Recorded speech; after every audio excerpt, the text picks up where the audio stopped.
Hello, everyone. It's Dave, and I'm back for another live stream starting a bit earlier today. And I'm actually still getting my stuff set up here, so bear with me.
All right, I've got to get some of the file materials that I need from the original file here. So I've got to do a little bit of work on my main computer here. So in the meantime, I'll let people filter in.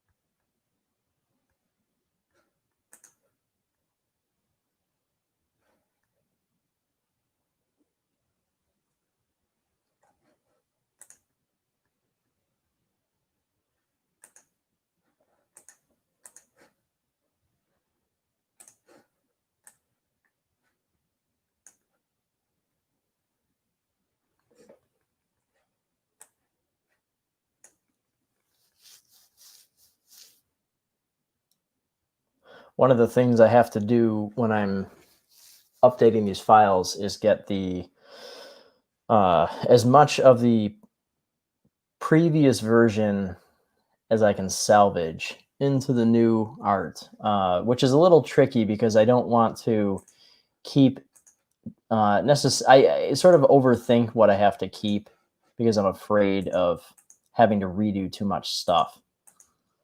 But the problem with that is if I keep too much stuff, it'll kind of cause me to not really loosen up enough to remake things because I'll constantly be trying to salvage what I can to save time. And the funny thing about that is that it does just the opposite. It doesn't really save time. It actually costs me quite a bit of time because oftentimes with this stuff, it's faster just to redo it from scratch. It's just kind of the way it is. And I can hear a lot of clicking. I'm going through and turning on and off layers.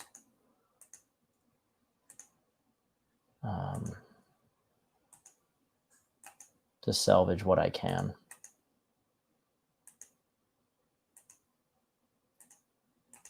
And then another part is I have to go and look into the, I have to get a color reference, which, normally you would do with color palettes, for example, and the color palettes would store the information needed for the character, so I can know what their skin tone should be or their hair color or whatever outfit they're wearing. I want to make sure that I have some reference for that.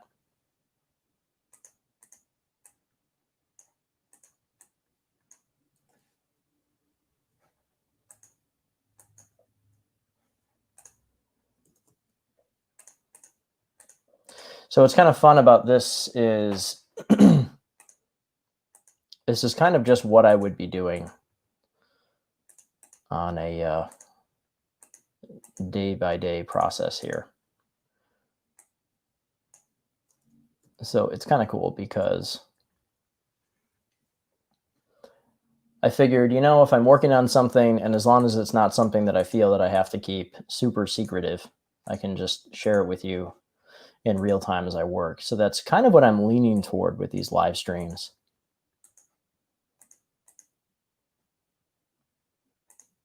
All right, I've got 1/2 of the page prepped.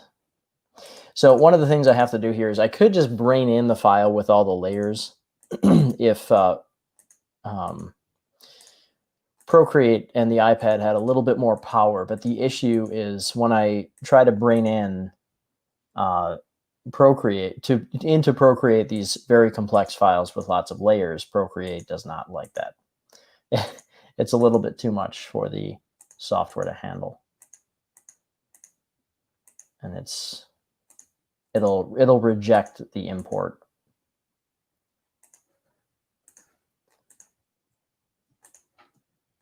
So I can't brain in anything that has too many layers, too much complexity. It just won't work. So I have to simplify this stuff down and combine layers where I can.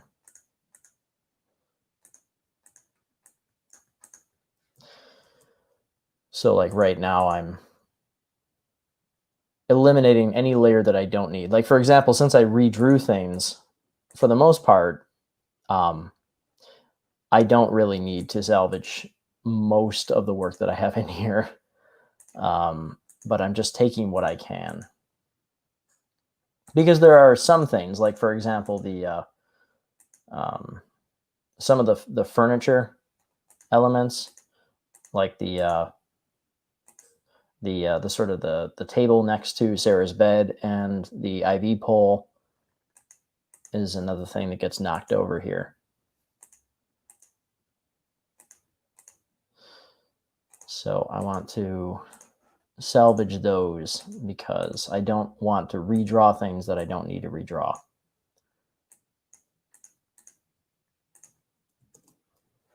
And I'm getting close to finished here. Bear with me.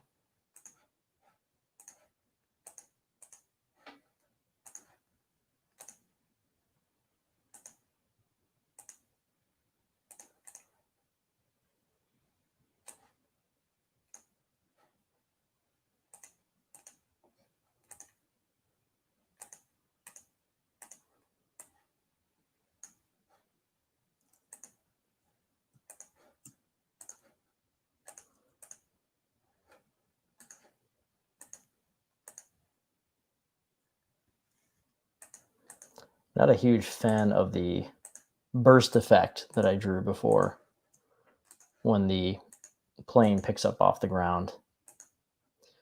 So I'm going to redo that.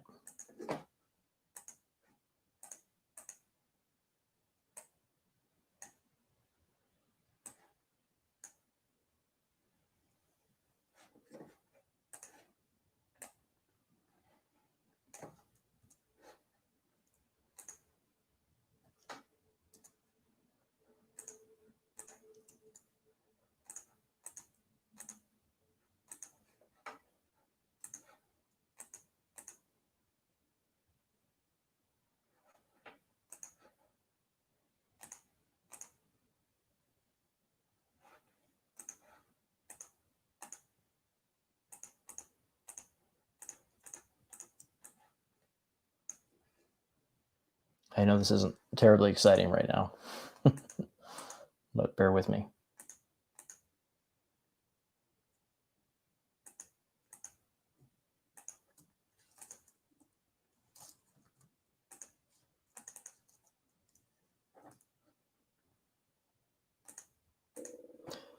So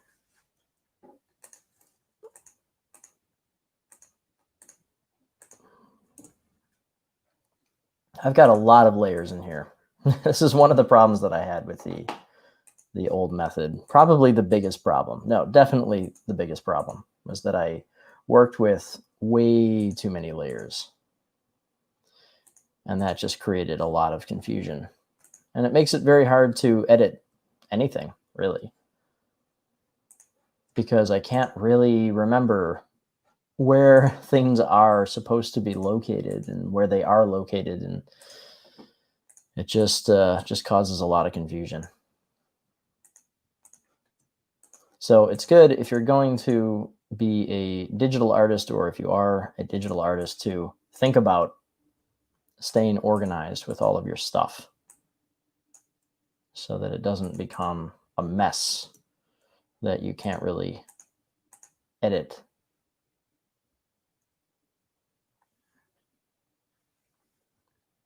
Okay, I think I have it reduced down to enough, small enough number of layers. I think there's a few things I can do here. Because what I want to be able to do without too much complexity is import this information into my file, my working file in Procreate that I've started from scratch.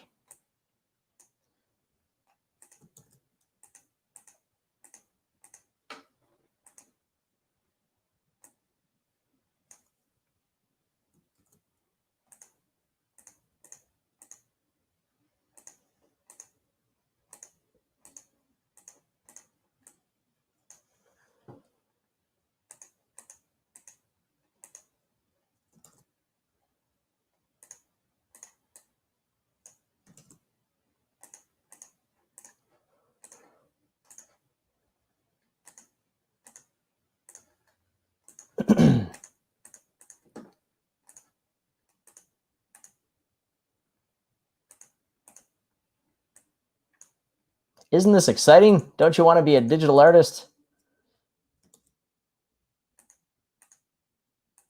You can click the mouse again and again and again all day long.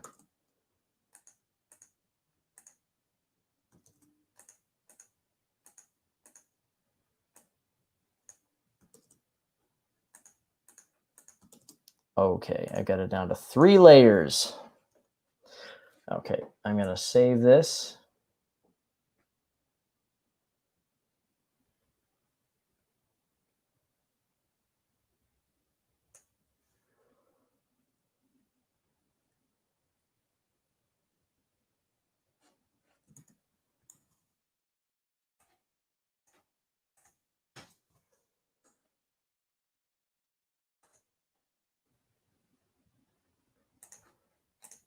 I have to be careful doing this stuff when I'm moving files around like this. It's very easy to accidentally override something if I'm not careful.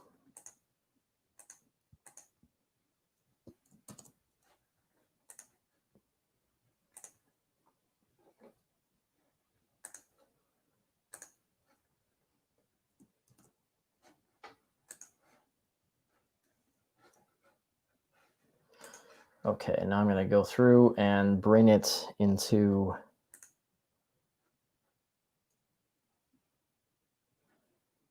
let's see. I'm going to temporarily shut this off here. How do I turn off my live stream? Okay, I don't want you seeing all my secret files. Hello, Helena, Chris, and Jeff. Sorry, I've been so busy editing this file that I haven't paid attention to the stream.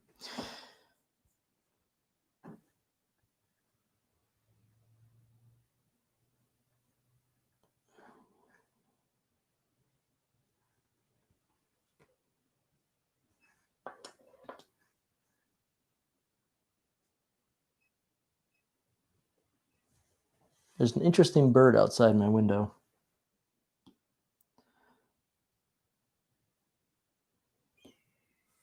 Ooh, I think that's a hawk.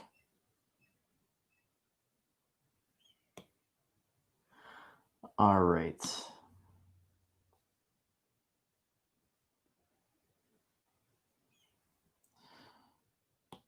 Okay, all right. Now I got my files. Let's get back to my screen share. Okay, so this is the file that I was working on yesterday.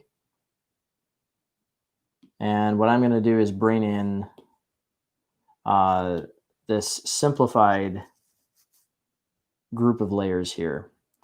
Now, I'm not entirely sure how to do this in Procreate in a faster way, so I'm going to copy them layer by layer and paste them in. So because these are coming from the same resolution file, I should be able to just copy and paste without having to adjust the position of anything. Procreate, I believe, will try and put it in the same position, which is good.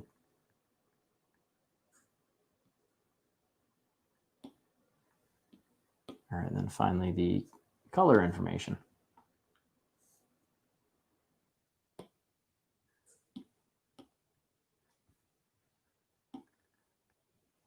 Okay, so I can actually get rid of the original reference file because I'm not gonna need that. Change the shadow to multiply, and I keep the line where I'm going to need it. So the first thing that I'm going to do is eliminate all the aspects of this line that I don't need. I think we need some music.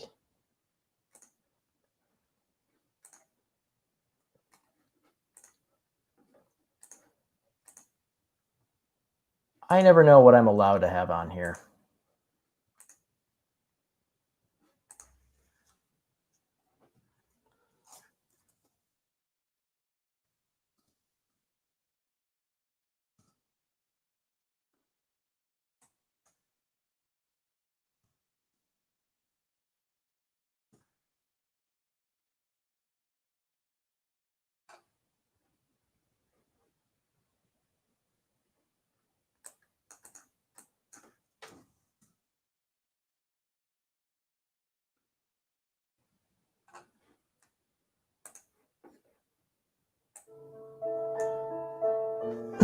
I'll put on something that was an album I listened to when I initially was writing Dreamside.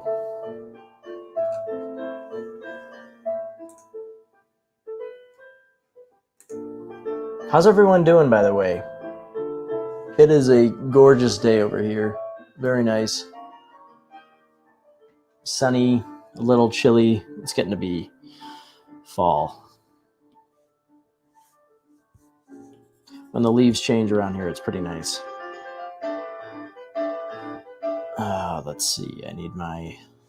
So when I erase, there are a few ways that you can erase.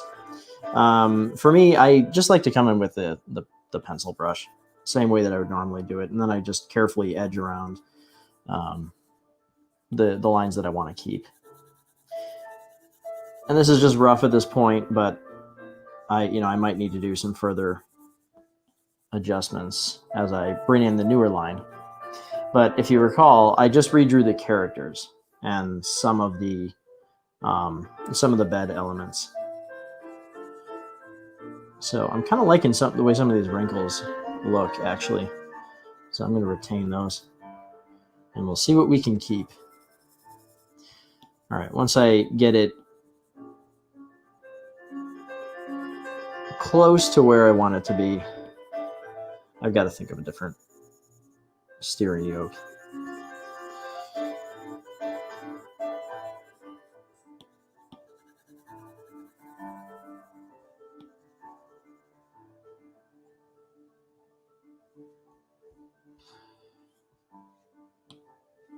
Jeff, sunny and chilly. Yep.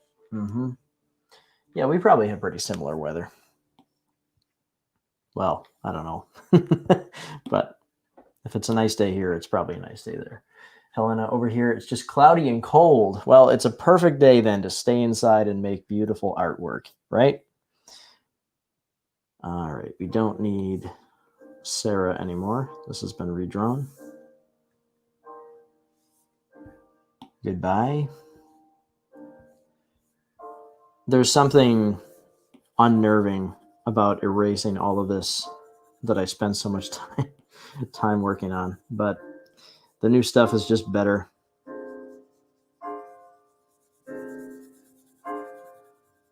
So I don't think of it so much as losing stuff that I've already created, so much as it is, a stepping stone toward creating the final. It just happens to look finished, but it's not. It was never really finished. It's not what it's supposed to be. I'm pretty happy with the bed design, but there are a few things. Like I don't really, I used a different brush to do the line art in Clip Studio that I don't really like anymore for this because I think it's a little too rigid. It's a little too, it's too much like a like an ink brush, because it gets these really harsh lines with very little softness to them. And Dreamside, the style I'm using in the finished book is going to be kind of a softer, kind of like what I showed you yesterday and what I'm working with today. So lines like this just have no place because they're a little too cartoony, and I like making those shapes with the shadow and not worry about it with the line. So I don't really need to perfect it at this point. Just kind of, I want to get it to the point where I can combine the line art layers together. And another thing that I did in the old version that is not important anymore is that I was producing these animated videos, which are very different requirements from the final piece, because the final piece is not going to be layered. So what I would do is I would draw these pieces that were not only did they have a lot of layers, but I had these individual illustration breakdowns. So I would have some illustrations that would be would have a lot of layers, and then there might be 4 of those per spread, for example. So that was kind of a pain.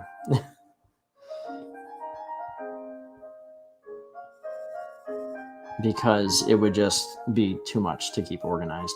Now this is an awful tangent right here, so I'm gonna have to adjust that. I'll leave the line in the background for the most part, but I want to make sure that there's a solid separation between what we see and the characters here. I just want to make sure there's nothing in this line that I just brought in that's going to overlap any part of the new art that I have here, because I don't want to merge them together and then have the challenging task of eliminating just certain aspects of the existing line while trying not to upset the current line, because that's a lot harder to do, because right now they're on separate layers, so I don't have to worry about messing with the new line, because I'm just working exclusively on the layer with the old line. So little things like this. So just make sure I have it totally covered. I'll go over the face and just kind of erase everything that's within proximity. And it's easy enough for me to kind of refine some of this stuff as need be. This Sarah pose is so much better than what I had before. And same with all of this. I think really came out well yesterday. So you inspired me. You made it happen. Yeah, it's an earlier live stream today because I'm kind of experimenting with different times, and we'll see what people like. And also because I'm getting a little bit more comfortable with doing these kind of just as I'm working. And so typically what I would do before this is I would get the stuff to a certain point where I was ready to show something in a live stream, but it would never be, I would never get to that point because I was always sort of the mind that everything kind of needed to be kept secret about the project. And the thing is, I actually still prefer that for Dreamside. I'm going to switch off the video again here for a minute because I've got to load up another file here. And that's one of the problems with this releasing stuff independently like this, is that you can wind up in a situation where you just basically have to figure out a way to harness an audience, and that can be really difficult to do. And so sometimes you have to do some kind of unusual things that go outside your comfort zone a little bit. And one of them was just saying, look, I am going to have to show more of this stuff along the way because people don't know who I am. They don't know what I'm making. And if I don't show them, they're never going to see. So I'm going to copy, what I'm doing right now is I'm copying colors from other layers, from other scenes that have the character colors that I need to reference. So I've got one of the Dream Girl here. This is going to look a little strange when I show you because it's just the color.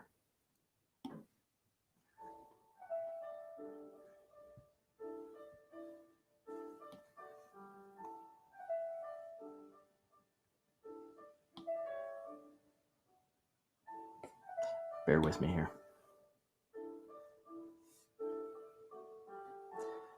Helena says, I'm not really an outdoorsy person, so every day is a great day to stay inside. All right. Well, make sure you get some outdoor time here and there. It's good for you. A little bit of vitamin D.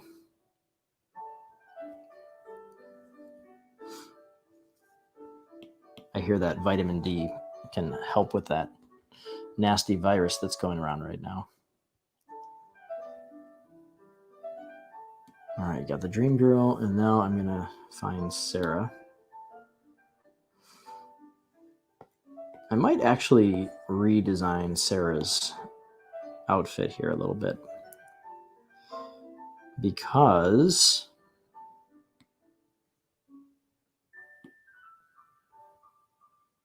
I don't need to keep what I already have on there, right? You know what? I'm just going to go from scratch with Sarah because I'm going to redesign her outfit a bit. Okay, I'm going to put this back on. All right, so I added back in the a reference from the Dream Girl from another file. Now, this looks really strange because it's only the color layer of the Dream Girl. But the reason that I brought this in is because this way I can pick colors from this and I can find the accurate color tones of the Dream Girl. So you can see I use a lot of tonal variation in the skin. So one thing that I will do to make that a little bit easier is I'll find a mid-tone color. Okay. Now I could make a palette and this wouldn't really be a problem, but I think a little like a traditional illustrator in that regard. So I don't worry too much about it. Now I'm actually just going to make a totally new layer here for my new colors. And then I'll combine together with what I have before, because when I color, I actually don't do flats. So I use the pencil brush here, and the fastest way I find to do the colors is to outline like this around all the areas. And I'm not worried about overlapping areas that I haven't colored yet, because they're just going to get colored over. So, but my goal here is to make a complete shape like that. All right. And you see how I have a complete shape. So if I turn off the line, it's a solid shape. And that makes it very easy to come in with the brush, with the color rather, and I can just fill with high threshold. So what I'm doing is I'm holding the pencil down on the iPad here, for those of you who are unfamiliar, and I drag the color. I'll undo this so you can see it again. Unfortunately, you can't see what my pencil is doing, but I'm clicking on in the upper right this little bit of color here. Whoops, and that just changed the color. And it just vanished. Oh, right, because I held the pencil down on it, it picks your last color. So I'm going to hold on it and drag it down. And as I continue holding the pencil down, I can drag the threshold, which means the extent to which it'll color. Like if I go all the way to 100%, it's very, very strong. It will overlap the line that I have. So it basically goes by how thick your lines are. So that's good enough. If I can get to a 90% threshold, you won't see any noise in here because it kind of overlaps into the line a little bit. So that's really, really helpful. So what I do is I go through now with this color and I get every area that needs this color in the same way. So just I go a little bit faster. Oh, I never drew her fingers in here. Oops. Oh, now I'm going to have to figure that out again. All right, how did I do it before? See, I had her fingers wrapped around Sarah's shoulder here. All right, I'll just figure that out from scratch. All right, well, I'll hold in on the color, get my black line back. One of the nice things about this is that since I use the pencil brush for everything, I don't have to mess with too many brushes, and it keeps everything looking pretty consistent. Although I will use some other brushes here and there. Like I have this colored pencil hatch that I do for large areas of filled color. And I have 3 different pencils that I use. This one will not get to be a wider brush as I tilt the pen. So you can't see it, but I'm tilting the pen here, and it keeps it about the same width. It's a slight increase, but for the most part, it doesn't really increase. So I'll make a new layer because I never want to disturb the line art that I have in here. And I need to get her... You know, actually, wait a minute. I think I can go back... I think I still have the line in here, don't I? Yes. Okay, this will save a little bit of time. I'm just going to grab her hand here and here. We're going to copy that. Save time where you can, people.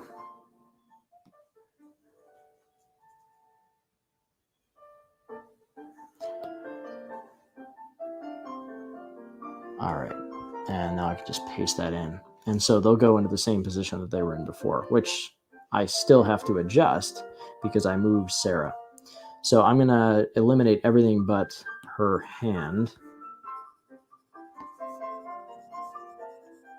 Oh, man, I love this music.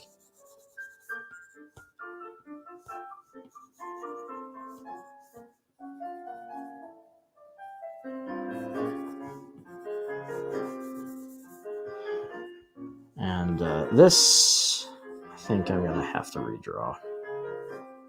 But we'll see what we can get out of it. All right, so I just have her hands. Now I can reposition the hands using the freeform tool here.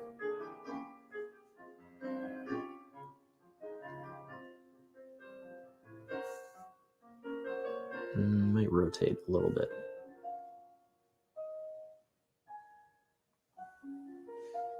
All right, that's good. Now I can get rid of the part that is behind Sarah's head, and then I can go back to the newer line, and I can eliminate everything that's behind her fingers. And this way, it'll be easier to combine. You gotta look out for tangents and stuff too. I like eliminating lines that are just a little bit too close to the ones that I am bringing in.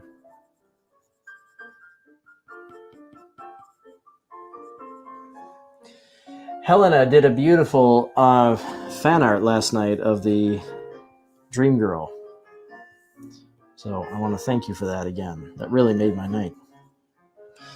It's especially motivating when people do that sort of thing on original characters. You know, that you spend a lot of time creating. I don't think I can have her hand on the arm because her arm down here couldn't really stretch like that too easily. It kind of could, but it looks a little strange. I kind of feel like maybe actually she should grip her chest here instead. It's just there's something about it that it seemed like an odd action for her to grip her around the abdomen or chest. I feel like she would kind of nudge her. Maybe maybe if I just do like a hint of the fingers here. Like she's pushing her.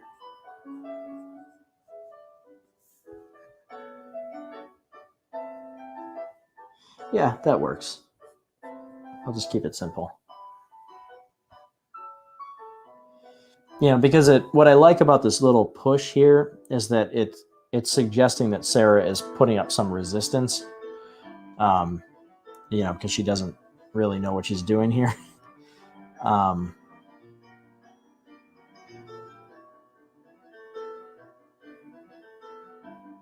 Then again, she's not really pushing Sarah toward the steering equipment or anything on the front of the plane here.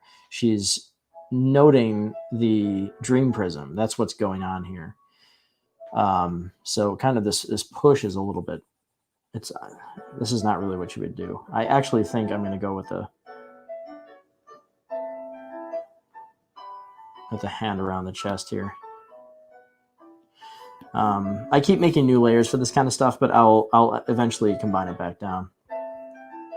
So hands typically, I either have to act it out and just kind of look at what my hands are doing, which is very hard sometimes because of the angle. I can't always hold my hand at an angle where I can see what it would look like from this perspective. So I have to kind of rough it a little bit.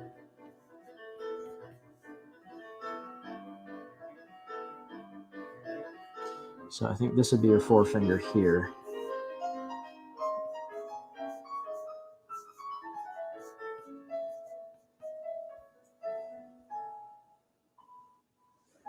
Oh, there's a cat in my room. There's a little cat in here. So if you hear a strange mewing sound, it's not me, it's my cat. Oh, here he comes. Oh, here he comes. Oh, there's a cat on me. There is a cat on me now. All right, let's see if I can capture some of this purring on the microphone.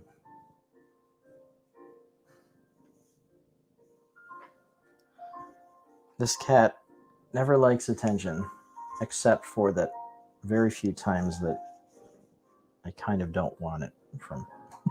I kind of don't want him to be around. But he's a very sweet cat, so I can't really object. Oh, he's decided to sit on my lap. Okay, good. All right, let's see if I can draw and talk and deal with cat. This is now a cat live stream. You're here for a cat live stream. All right, let's see here.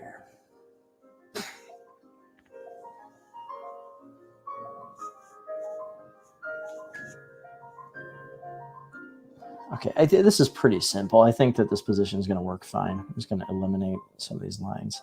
I'm in a very uncomfortable position. All right. You just have to really be careful about the position of, or the scaling of elements.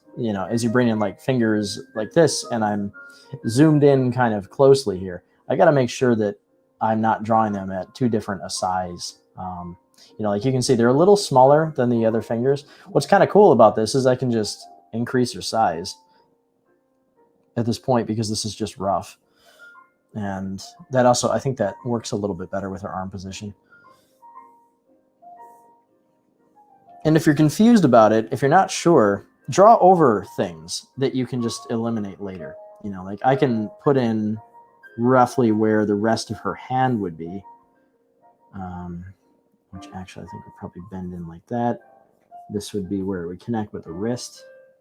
So you kind of x-ray this stuff, you know, try and see through. So this pinky, which we're not even seeing, so I don't really care about it, but it helps me figure out the rest of the hand. So I'll eliminate all that extra stuff I just drew.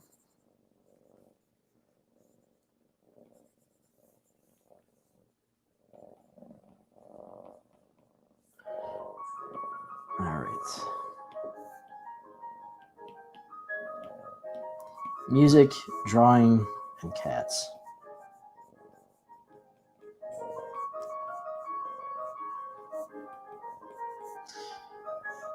All right, I'm pretty happy with that. And so I'll just refine the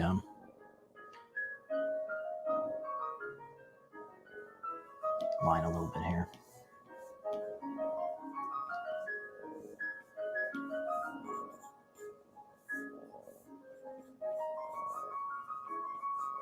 Yes, Elena, cats are adorable.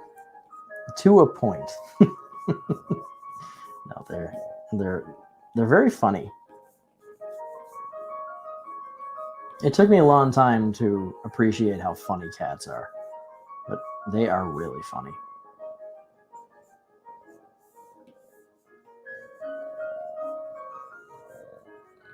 They are funny. Intentionally or not.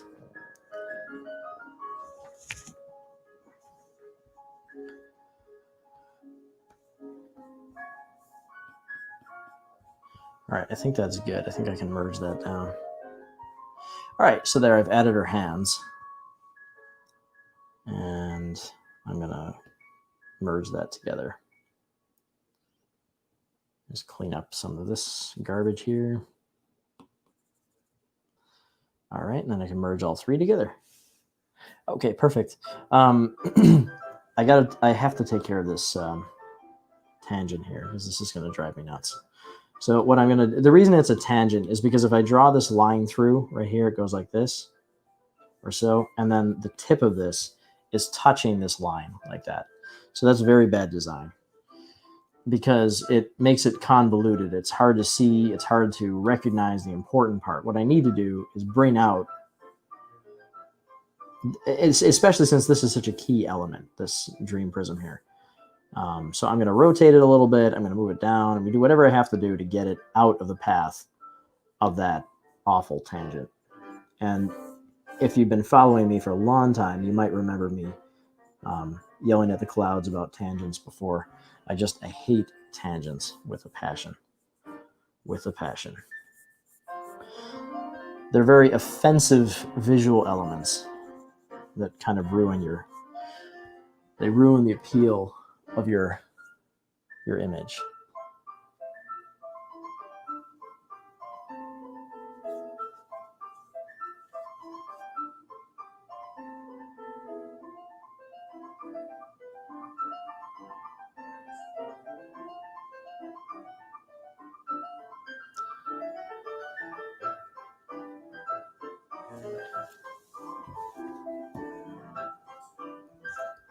All right, are people watching more cat people or dog people?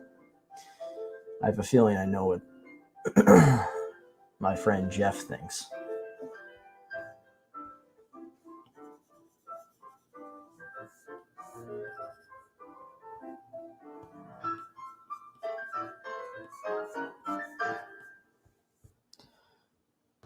That's a little sharp. The dream prism is not actually doesn't come to an extremely sharp point. And since it is such an important element, I'm going to thicken up the line a little bit. I'm going to do some visual effects to the dream prism too when I'm done with the base coloring. That's going to make it shine a little bit.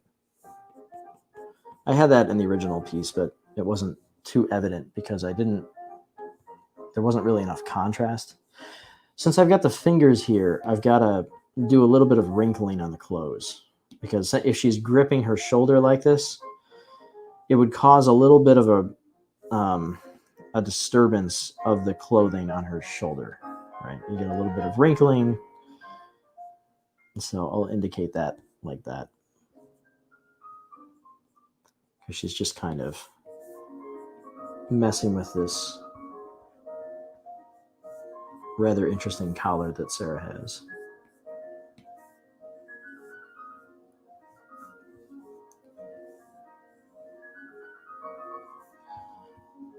It's good practice when you're doing line art to try and make sure that your exterior lines are a little bit thicker than your interior lines.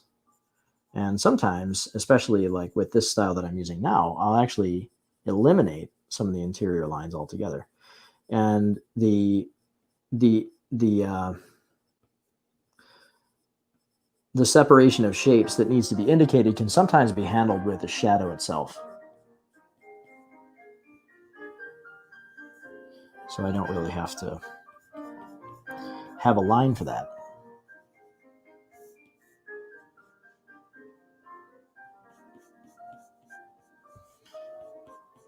One of the things I do with this line style, with this brush, is I tend to keep the opacity down pretty low, so I can sort of sketch in the line without it being too overwhelming. So a good comparison would be like using, an HB pencil or even a higher H level pencil. So if you're familiar with traditional tools, like a pencil that has a pretty firm lead would be a good reference. I still haven't decided. I've changed the design a little bit of the Dream Prism. In the original, I had a hole that passed through it, and then the strain was connected through the hole. But that actually doesn't really make sense with the current needs of the design of it. So I'm leaning toward having the thread tied around it through an indent, which makes a bit more sense. Because the Dream Prism has a very significant usage in the story. And it has a legendary foundation, where it comes from. And that's a super spoiler. So,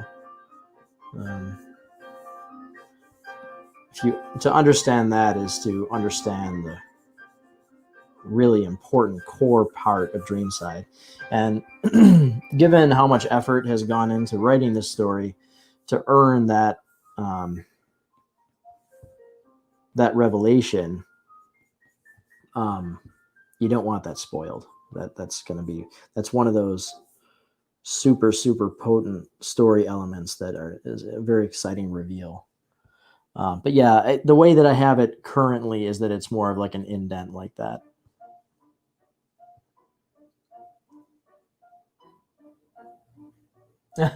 Helena lives with cats and dogs.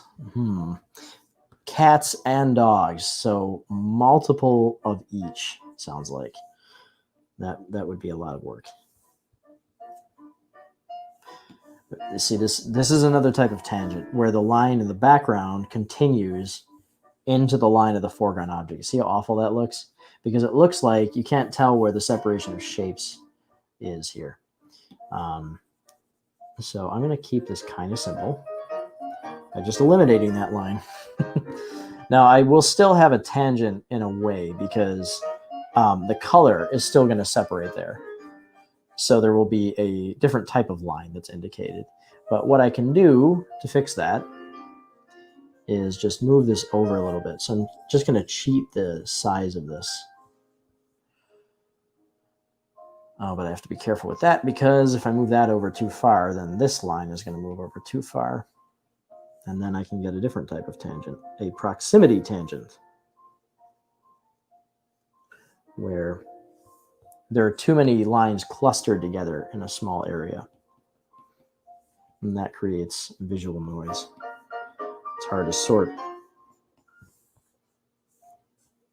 Because remember, as you're looking at this stuff, as I'm looking at it while I work and as you look at it as it's being developed, we're focusing on, certain areas for quite a while here. There's a lot of just staring at this area over and over and over again until it's ready to go. And the problem is, you got to remember that a reader does not have that experience. They turn the page, they get to see the image, it happens very quickly. And they sort of form an immediate impression of what they're looking at. So that's kind of, it's risky to have something that's too visually noisy.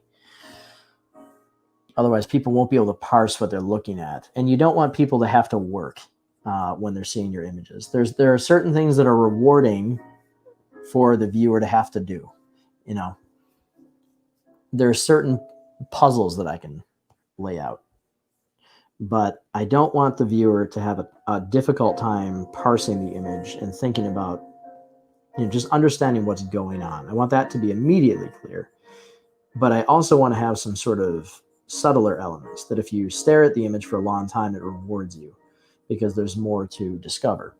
So there's a central core idea of what's happening. Like in this case, it should be relatively clear that they're sitting on this, what looks like a converted bed into a plane, and they're looking down at this object here. Okay, that's the basic physical description of what's happening. But there's a lot of subtlety. Okay, that's the stuff that rewards the viewer if they keep looking at it a little bit. There's a lot of character description that's conveyed in a subtle manner. Some of the stuff I'm figuring out as we go, which is part of the fun. But part of it is just knowing what has to be conveyed from the sort of underlayer in terms of what the characters need to showcase. And I want to develop their personality. This is the first time that we've really heard the Dream Girl talk. So she has a personality that's conveyed. She calls Sarah Dreamer. So things like that. But I also want to make sure that since we're just getting to know her as a character, we've already gotten to know Sarah. I want to convey her personality through her poses, through the way that she holds herself, the way that she acts around Sarah. And little things like the position of the hand is part of that. She's confident enough that she manipulates Sarah. She is not passive. She's very free form. She's kind of open and she projects. If she was standing, and I often draw her, she kind of takes on this like starfish pose where the arms will shoot out and the legs will shoot out. And she's just very, she's got a very strong presentation. She's not afraid. There's not really any fear in the Dream Girl. And that counters Sarah's perpetual fear and perpetual anxiety and perpetual worry. Sarah's a very curious character, but she's also nervous. And of course she is, because she's sick with a disease that she doesn't really understand.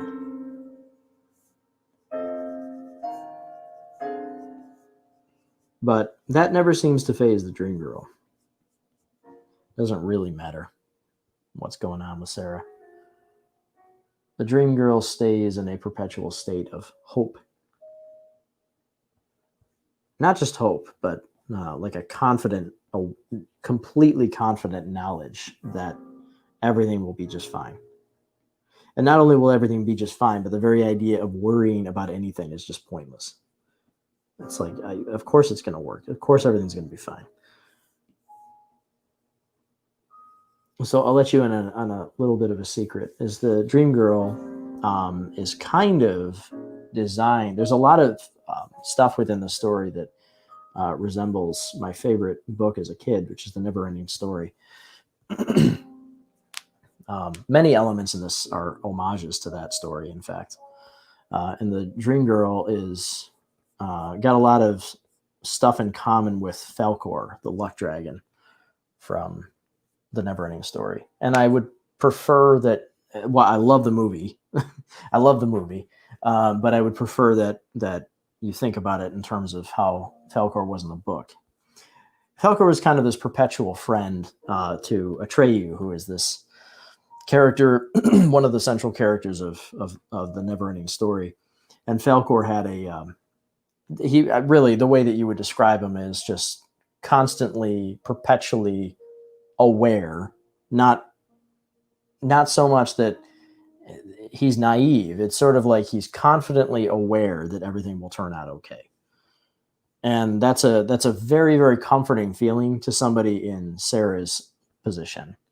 So the Dream Girl serves a very important part of the story. And of course, it's more in depth than that. But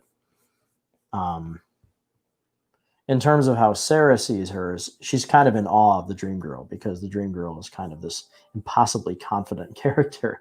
And of course, conversations and things like that do come up in later books.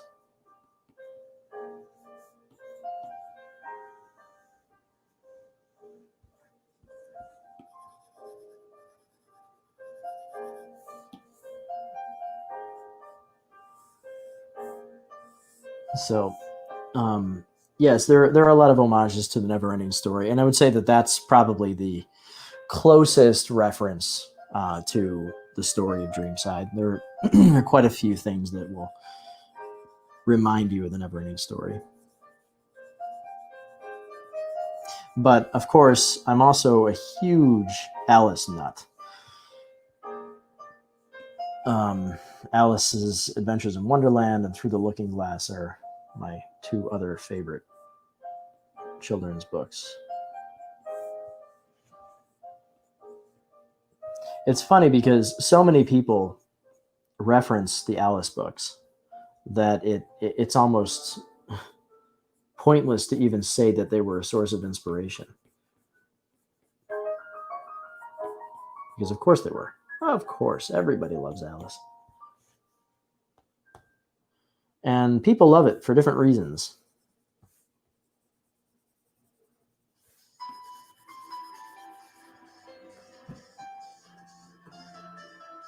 I'm going to pause this because I'm worried I'll get a copyright strike.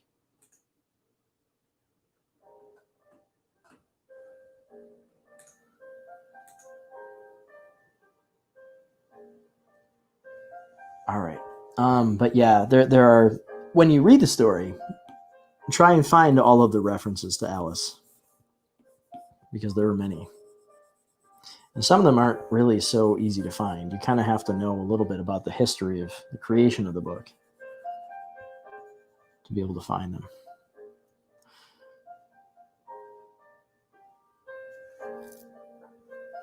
In the original version of this, I gave Sarah she was wearing like 2 shirts. I don't really know why I did that, but I guess it's kind of cool. I think I just wanted to add more color to her design. But of course I could accomplish that by just putting a design or something on her shirt. So Sarah, I've referenced this a few times, that Sarah has this range of toys that she collects, called Robotoids. And it's a fictional toy line within the world of Dreamside. So I sometimes draw her wearing clothes that have like they're from the Robotoid toy line. So I have like in the 3rd chapter, although I did actually take it away now that I think about it, I had like a pair of pajama bottoms that she has that has like Robotoid patterns on them. It's neat. I think part of the problem with it, though, is that it doesn't work quite as well with the watercolor style. To have, kind of a rather digital looking pattern. So I still kind of have to just figure out how to integrate that.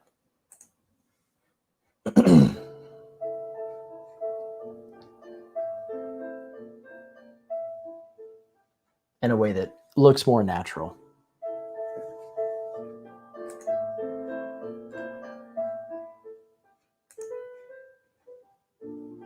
Hello, Dragmundus. Good to see you.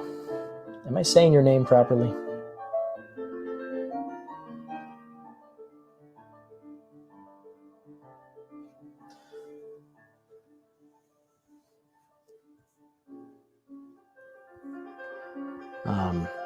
So you can see, even though the goal today is to get into the color work, sometimes you find that there's a little more line work to be done first, here and there.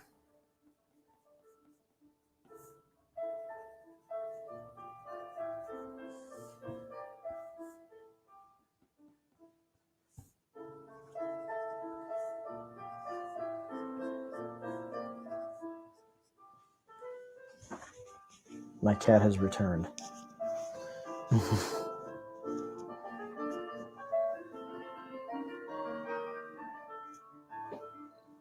Yeah, it's a little earlier today because, as I explained a little earlier on the stream, first of all, I'm just experimenting with different times to see what people are comfortable with. And the other thing, too, is that I want to show more of the working process. So, I'll start earlier in the day. Actually, I'm always working a little bit earlier than, what I might show later on. But part of that is I'll get to a point that I'm confident, okay, it's ready to show live, and then there's certain elements that I can work on it live without it being a huge spoiler problem. But I'm kind of giving in on that a little bit. Can you hear my cat?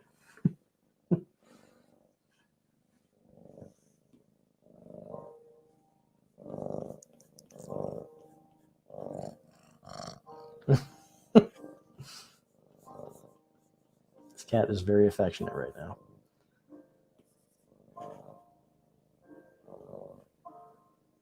I think he's hungry.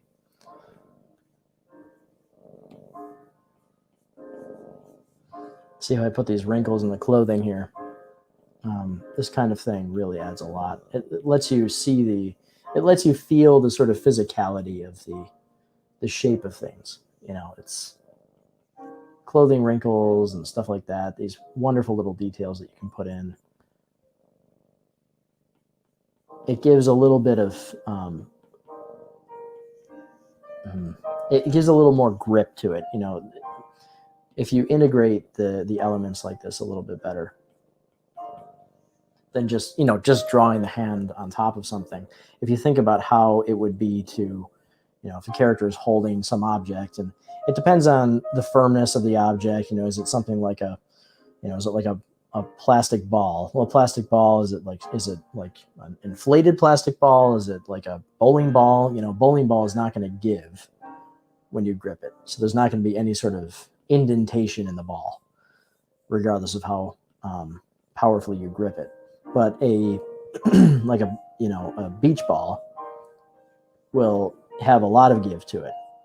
So you'll see these little indentations. And of course, this is somebody's chest. It's going to give a little bit, right? And the cloth on the chest is going to give as well.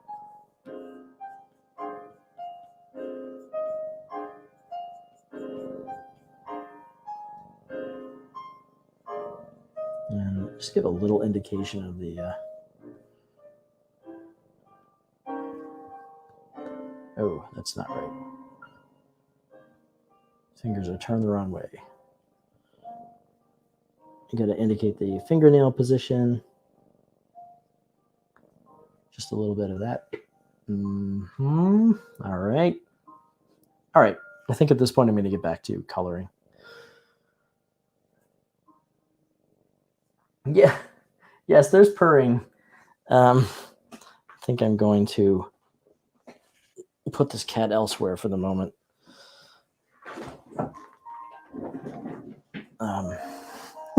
I feel bad. He's being very affectionate, but I can't really draw very well. All right, where were we? So for the Dream Girl, I'm going to turn back on my reference. I need to get... So for her hair, even though it's got this spectrum, when I first draw it, I will usually just start with like a single block of red, and then I can change it as needed. And I drew this a little bit rough before, so I'm going to need to probably clarify that a little bit.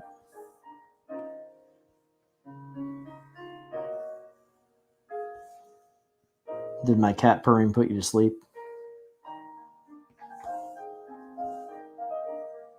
I'm apparently very good at putting people to sleep.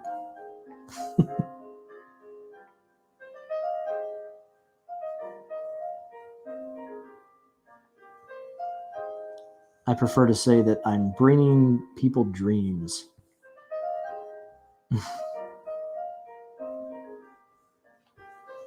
This is on a separate layer than the skin tone. And I'll show you why in a minute.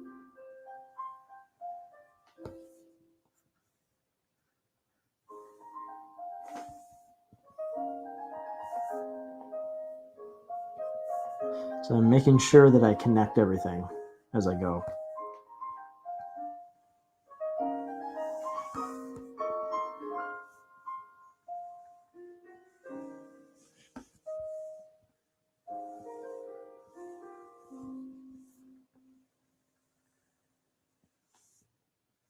I'm just going to estimate where I think I want the hair to be.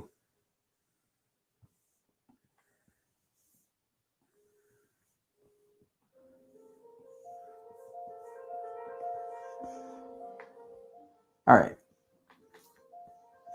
Same deal as before. Do a fill. All right. So you have to drop the threshold pretty low there because I wasn't too consistent with the line.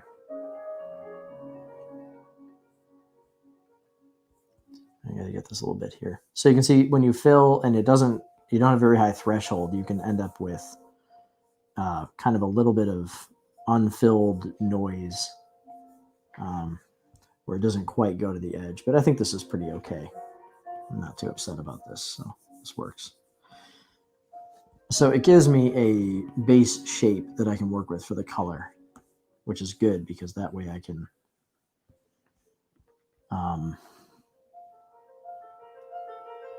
make some changes to the color without having to stay within the lines because I've already defined the shape.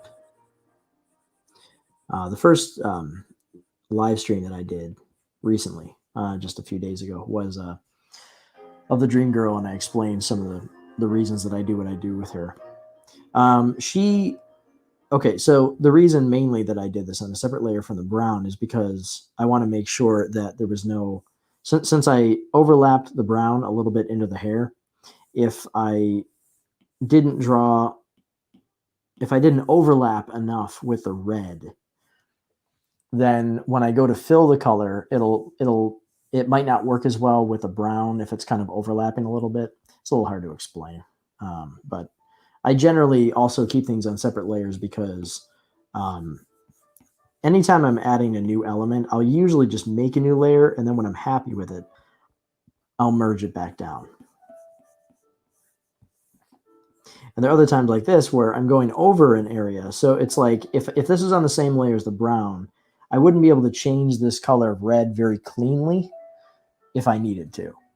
And also if I need to make a selection, I want to make sure that I'm keeping it separate. So I might not make a new layer for everything. Procreate really can't handle that much anyway.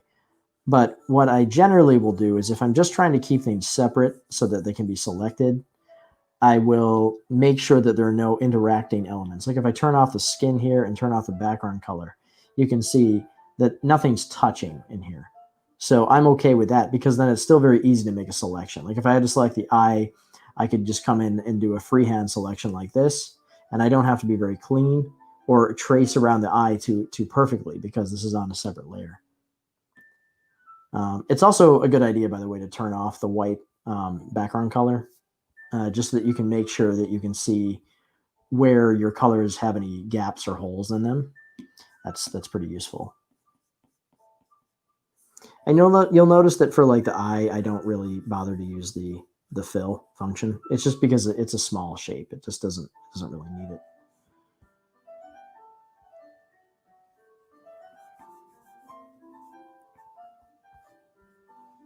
The Dream Girl's eyes change color.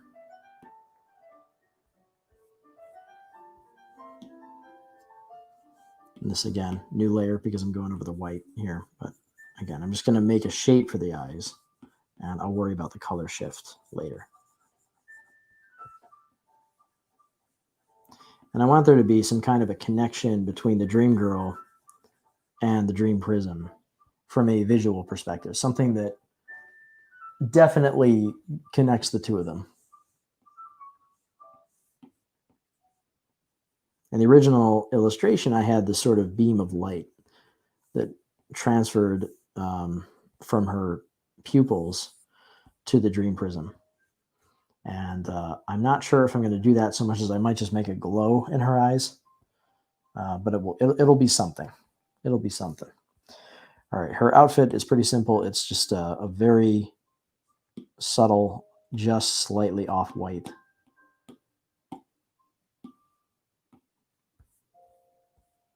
And because it's very close to white, I'm going to keep it on a... I'm going to make sure I keep the background off, because the background being white will make it hard to see where I have and have not drawn.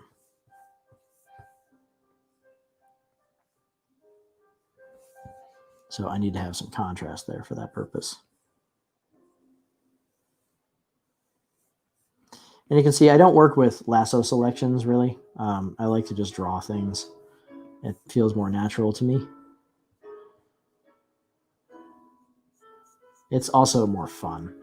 Lasso selections are just, they're so boring. So boring to work with.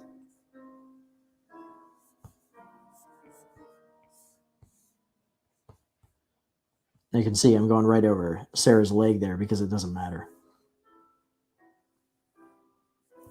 As long as I'm making a complete shape, then I'm going to be able to do my... Oops, I don't want to do that because the threshold is really low. And I think I can get away with a bigger one here. See how high I can turn that up now? 89 or so. I go as high as I can with it.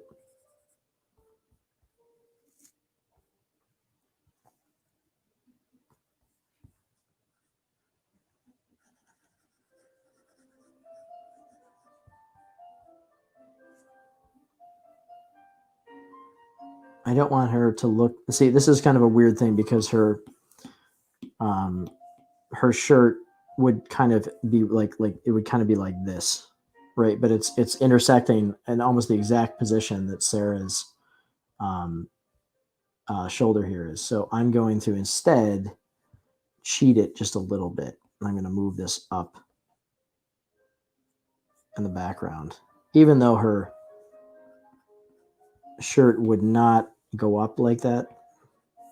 I want to get that there because otherwise it looks like she's missing part of her shirt.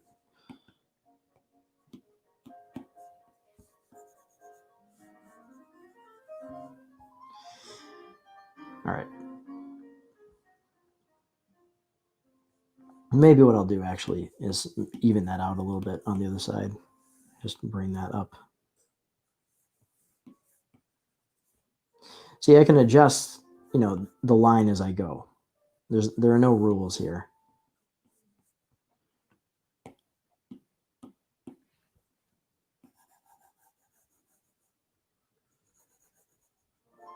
So I'll do this constantly where I'll fix things as I go. And that's why, as I said earlier, if you remember, I don't really like getting too locked in with the line and the line phase. And most people, definitely most people who work in comics production are kind of forced into doing that because oftentimes with comics, you have multiple people working on a book, and people kind of have to just take their process through before it's passed on to somebody else, right? Because they're not really going to get a chance to go back in necessarily and make any further adjustments, right?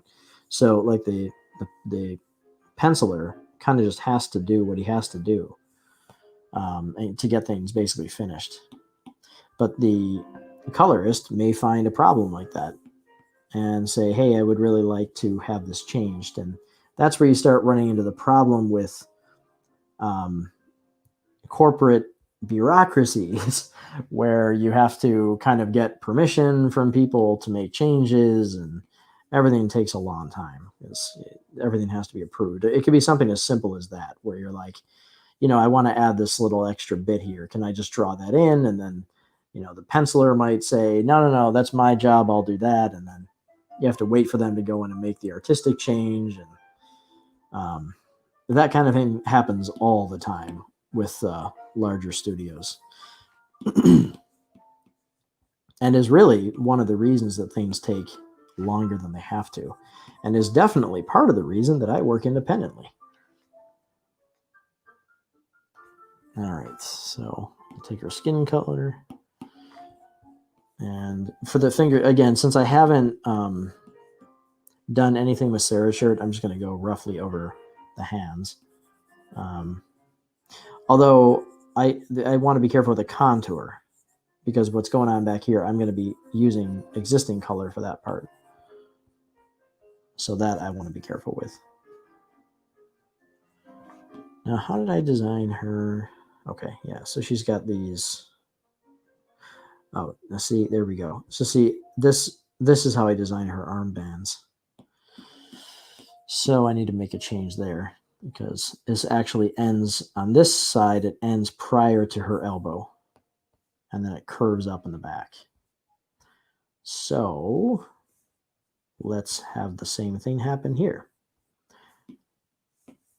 Curves up in the back, so it'd probably be like that, and then it goes down around her elbow, so it'd be around there. Yep. Maybe around there.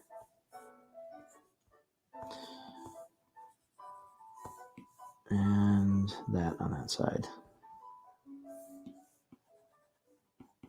Yeah, because she doesn't have a these are not like evenly cut off.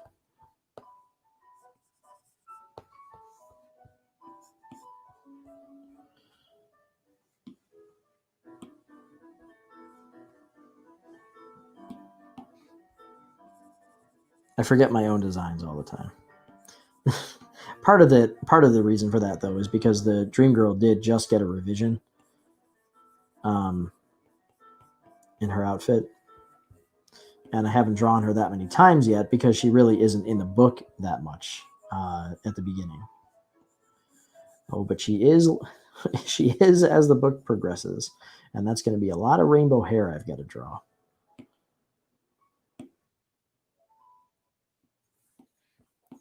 A lot of rainbow hair.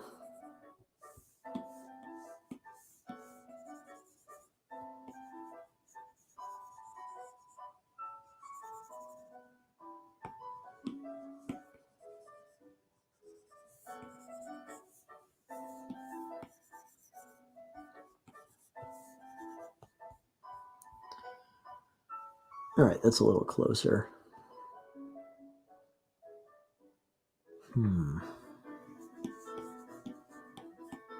Not crazy about this bend right here. See, the best part about these live streams is I can share my neurotic obsession with fine-tuning every last detail. And you can see what it's like to have my mind.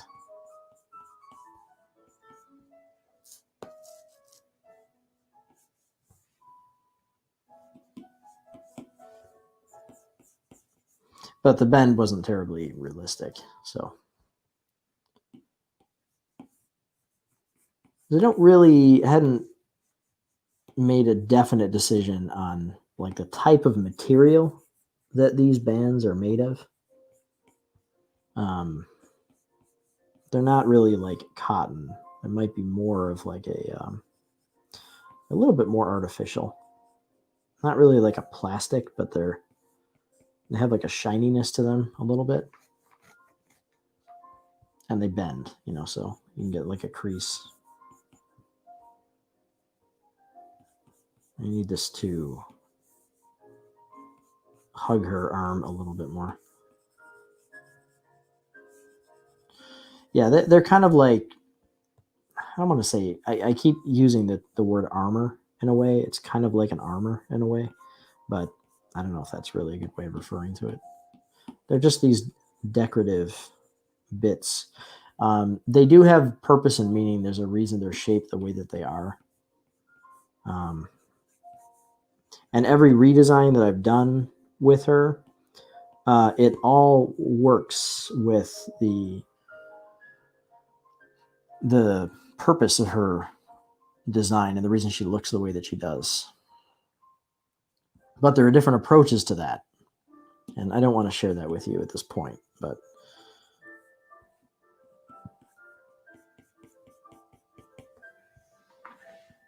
that'll explain a little bit why I can change her outfit and still have it make the type of story sense that I need it to. There's a little indentation in her shirt, but I don't really indicate it with the line. I'm just thinking that I might show just a little bit of the line because this is a bit more close up than the other illustration that shows that. There really aren't too many that show specifically this part of her shirt. Just again, because we haven't seen her in too many illustrations at this point, and ones that I have shown her in, she's kind of obscured or hidden. All right, I'm going to leave that and keep going.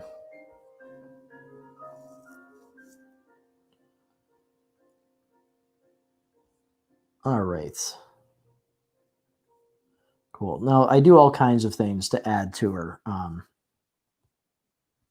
You know, a little bit more color in the face and that sort of thing. But let me continue kind of getting the flats, which are not actually flat. But let me continue working with that. We can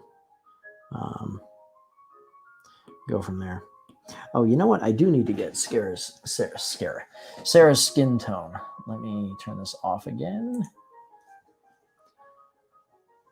And I'm going to back out. I turn this off because there are all kinds of images that are in my Procreate stack that I can't show you because they're for things that are for other clients, or there's stuff that I'm working on that I don't want you to see yet.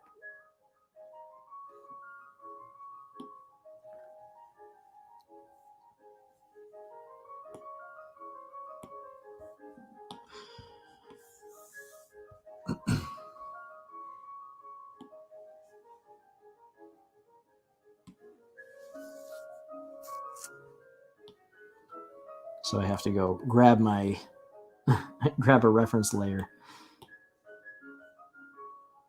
and then paste it in here so I can get the reference that I need for the character. All right, turn that back on. So just like the Dream Girl, I brought in doesn't it look horrifying? Yeah, because it's just the color. But this gives me my skin tone for Sarah, so I can get to work on her flats as well. All right, at this point, I'm happy with the Dream Girl coloring, so I'm going to merge together these elements. I'm going to keep the eyes separate because I might still need to select those individually. Save time where you can, you know. So I'm moving on to Sarah here. Sarah is pretty peaked. She spent most of her time inside. She's been in the hospital. She's sick.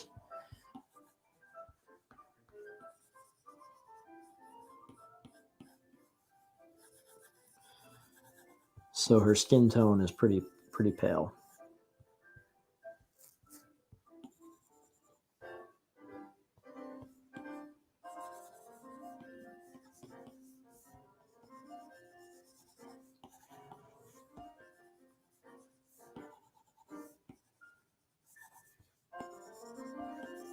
Sometimes I just fill like this instead of dealing with the fill function, as helpful as it is.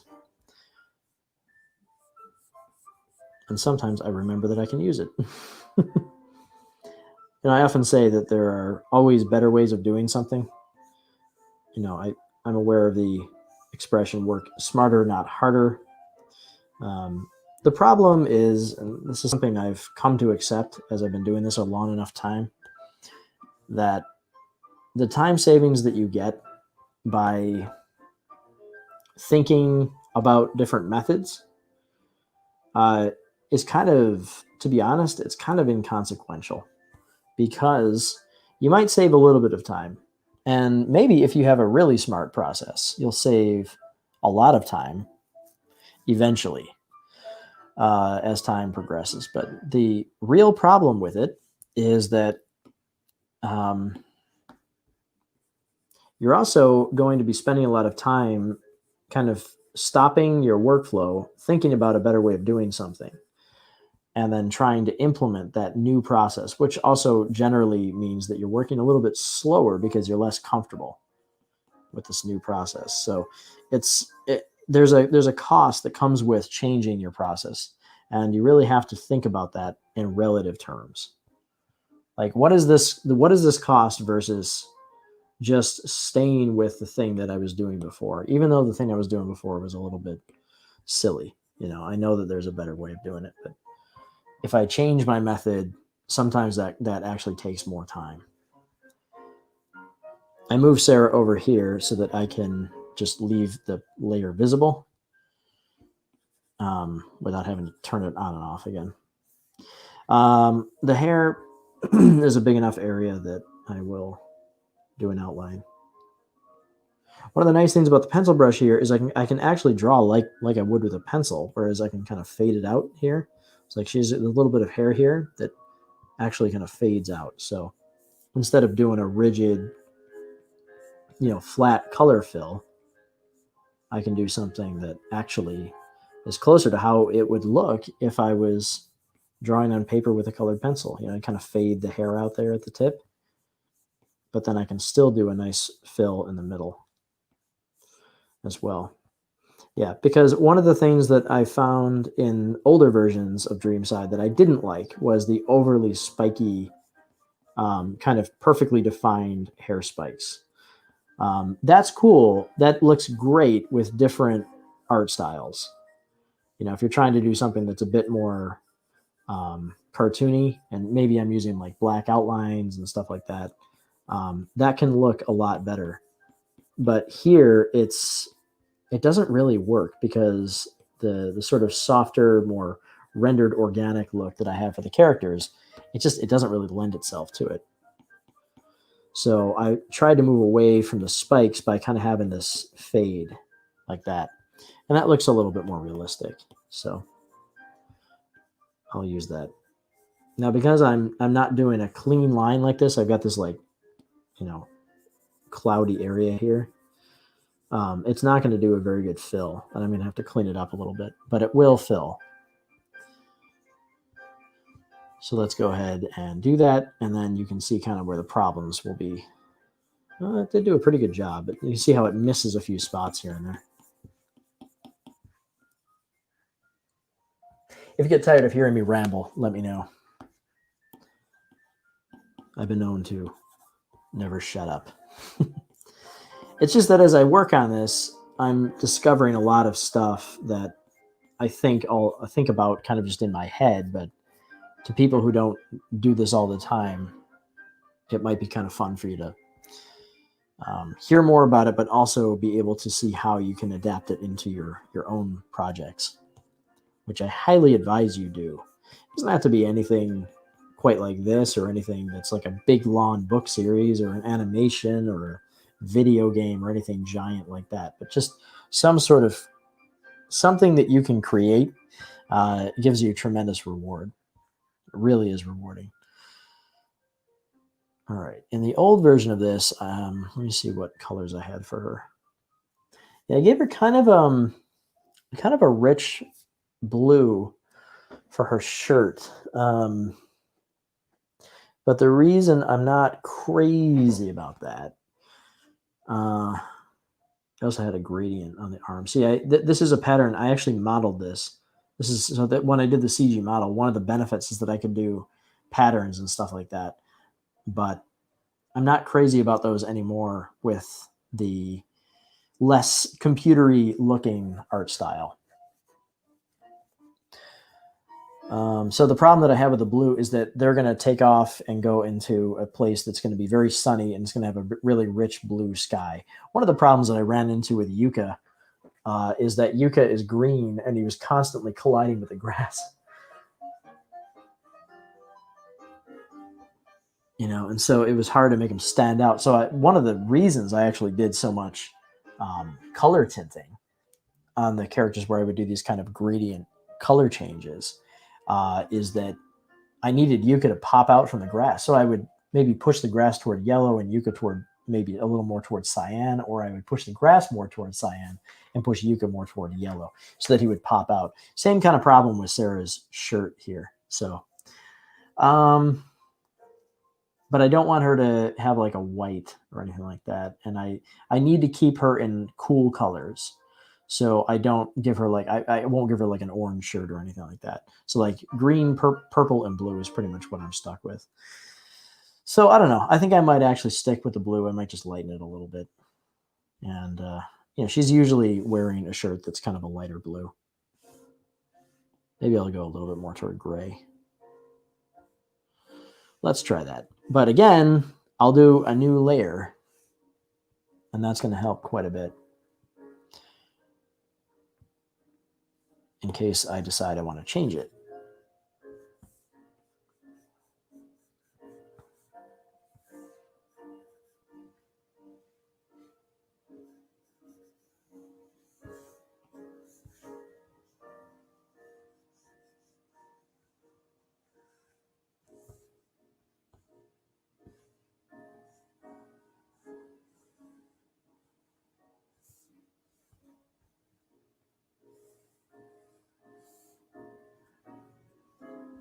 So for people watching who might be artists, I'm curious if you are working as artists, if you're in school, if you're planning to be artists, or if it's just something that's a hobby.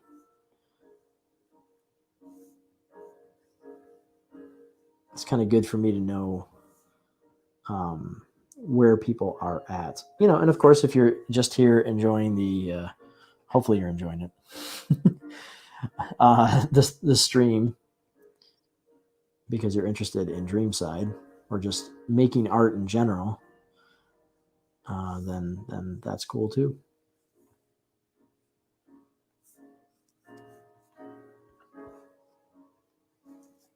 When I was getting started with this years ago, I discovered a few YouTube channels that would post content, you know, where they would be making something.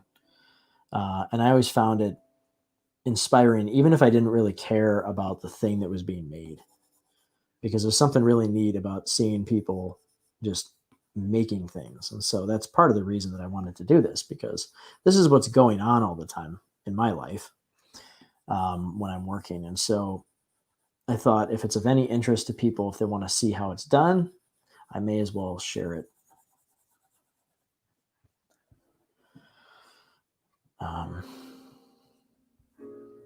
That blue is probably the best choice because the area that they're going to go to is very, it has like a really rich blue. Maybe I'll give her like maybe slightly lavender gradient on here. So for the gradient, and again, I usually will do this process later, but because I'm kind of trying to decide what I want to do with her shirt, I'm going to experiment a little bit here. I'm going to use the colored pencil hatch. I like using this instead of like an airbrush tool because it looks more natural with the colored pencil style that I'm using.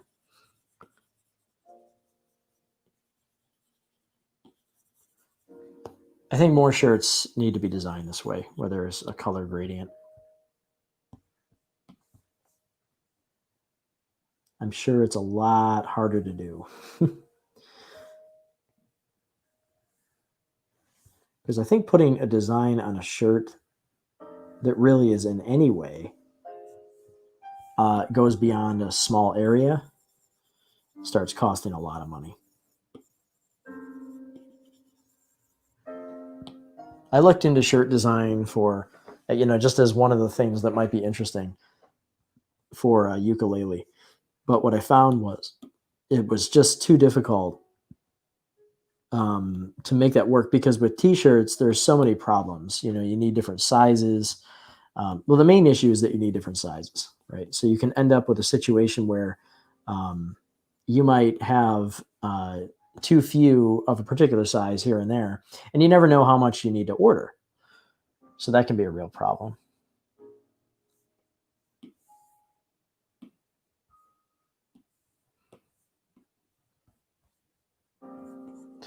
I like doing this kind of gradient with Sarah because it kind of resembles like a sky. The colors are not just about keeping her looking cool, but it make her kind of resemble, like she kind of looks like she belongs in the sky a little bit.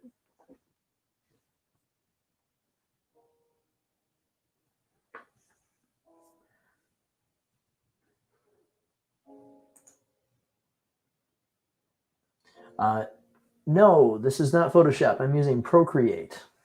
Now you'll have to tell me how to pronounce your name because I don't want to sound stupid. But yeah, no, this is Procreate on an iPad. And thank you for the compliment.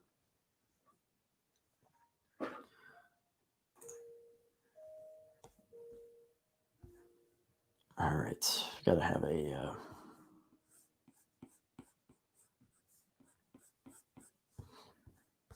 When I was a kid, I used to love Rainer t-shirts, which I think have kind of come back in style.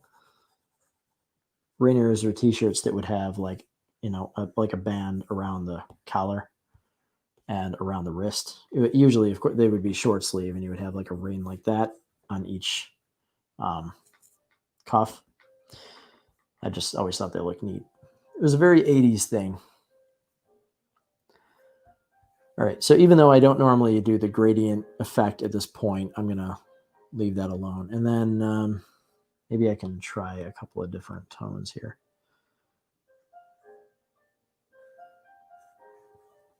What do you think? You like going toward purple or more toward blue?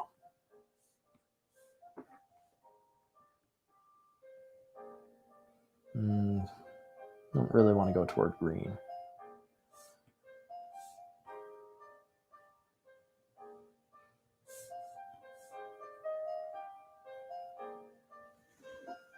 I'll go a little bit more toward blue, I think. And then I'll let the collar be pink. That's pretty good. All right, and then she's got like darker purple pants, which I do actually want to have for this one.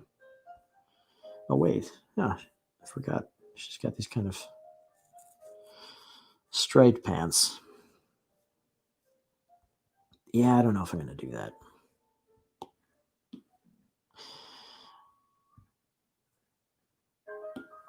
Once again, I'll make a new layer because I'm going to try a couple of things here and we'll see.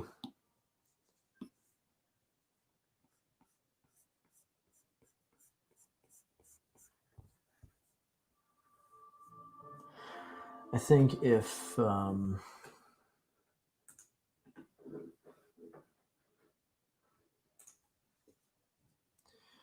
we go too bold with purple, you got to really watch the purple stuff because it's so easy to have purple just take all the attention. It's a very, very rich color.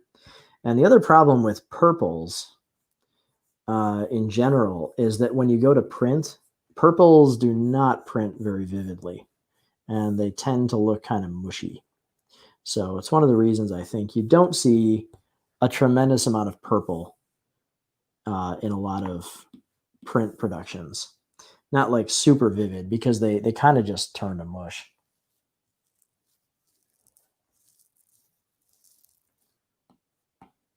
But I don't think I want to go toward the sort of pink that I had unless it's lighter.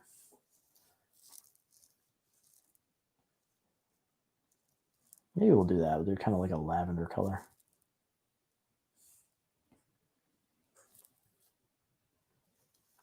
I think I wanted to go darker with her pants on this one because one is a change from before, but it also is it's a little bit of a higher contrast than what I've had.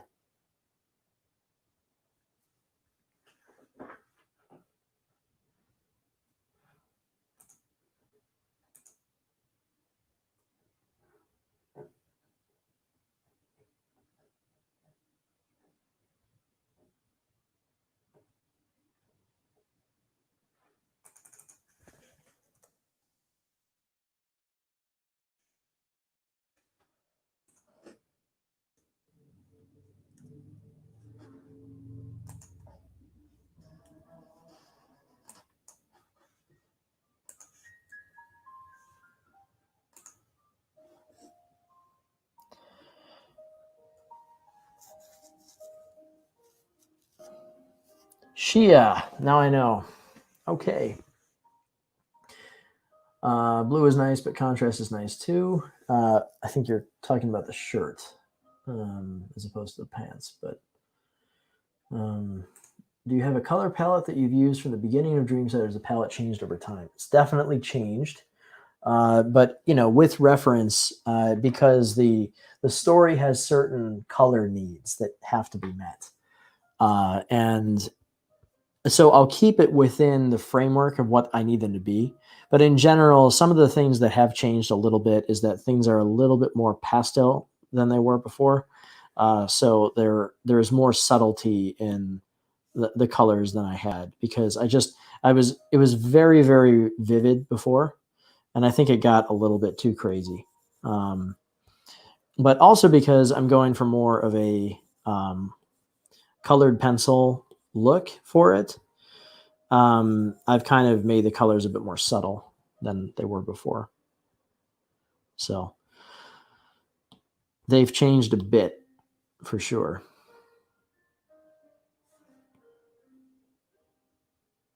And you got to be careful, because if I go too dark with the pants, then the other elements, you see, because I haven't added any other shadows in here yet. So I'm just comparing colors kind of between them right now in terms of what I have. And the pants, if I go too dark, they're commanding way too much attention. So I'm probably going to keep it around there for now. And then as we add shadows, we'll start to see where, things have to be adjusted a little bit more. Okay.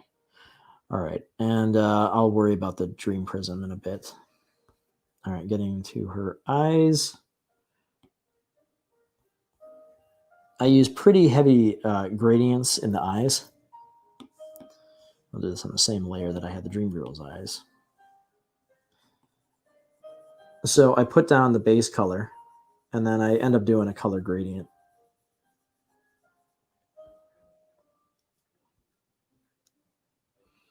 All right, I'll leave that alone for the time being. Her necklace band is kind of like a grayish purple.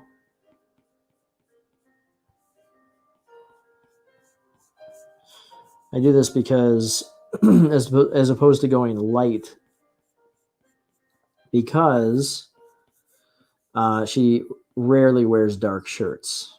So I need that to contrast with her shirt so that it stands out a bit. Oh, I've got her inner shirt too. Okay, well that I think I'm just going to make like a very, very pale.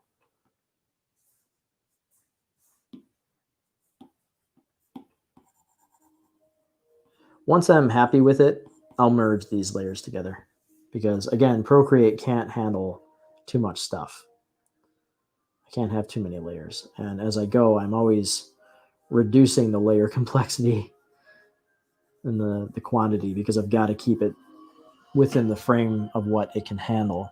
I just love working on the iPad so much that I put up with some of that stuff, because it's better than the alternative as far as I'm concerned for what I'm trying to do.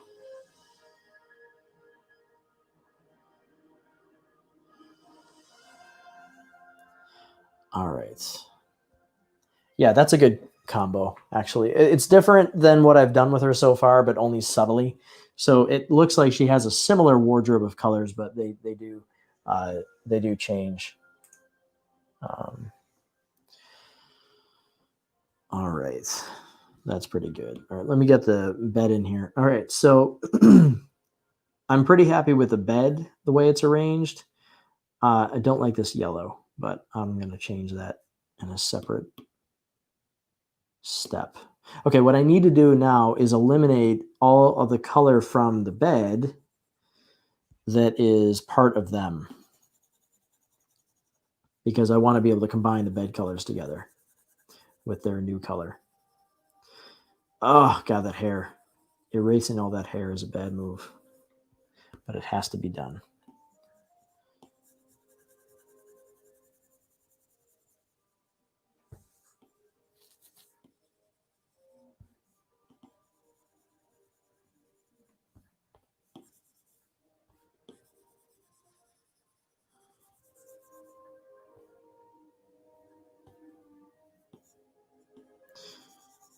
This is not the color of Sarah's pillows.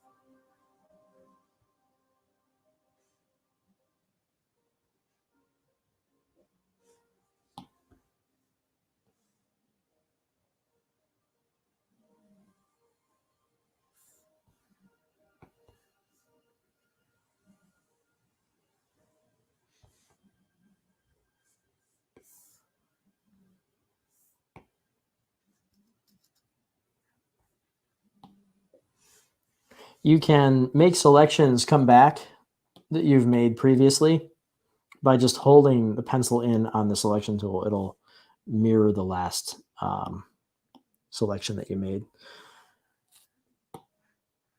which is pretty helpful.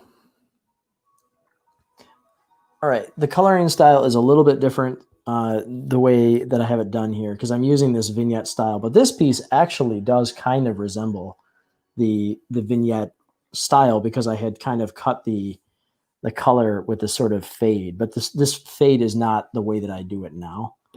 And in fact, what I do now is I make a new layer just under the line art that's just white, you know, or whatever the color is that I want to use.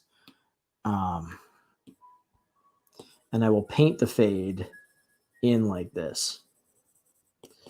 The reason I do this is because if I try and do every individual layer with the fade, then it's going to take forever and it's not going to sync up. Like, for example, I can get this sort of fade out on the color by itself, but when I try and do it on the shadow layer, right, it's not going to sync up perfectly. So instead, I actually create a layer on top of everything that has the fade effects applied. And this way I can get my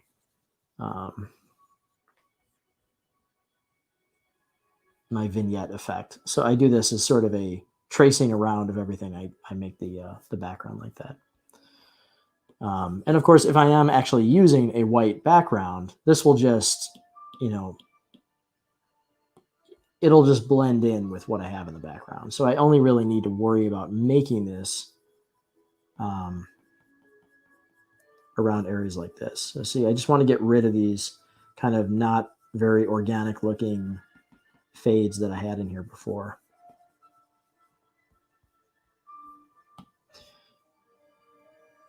And sometimes I'll make selections like this if I want to keep a hard edge. So I can do the fade just above it, but I'll keep the hard edge below it.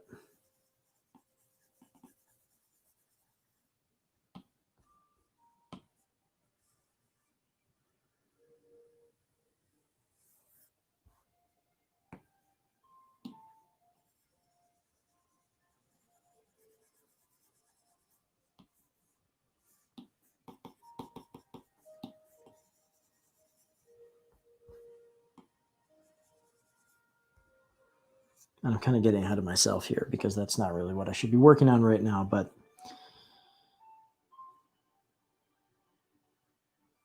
all right, I need to get the reference for the bed. So I'm going to turn this off again. Where are we? Where are we here?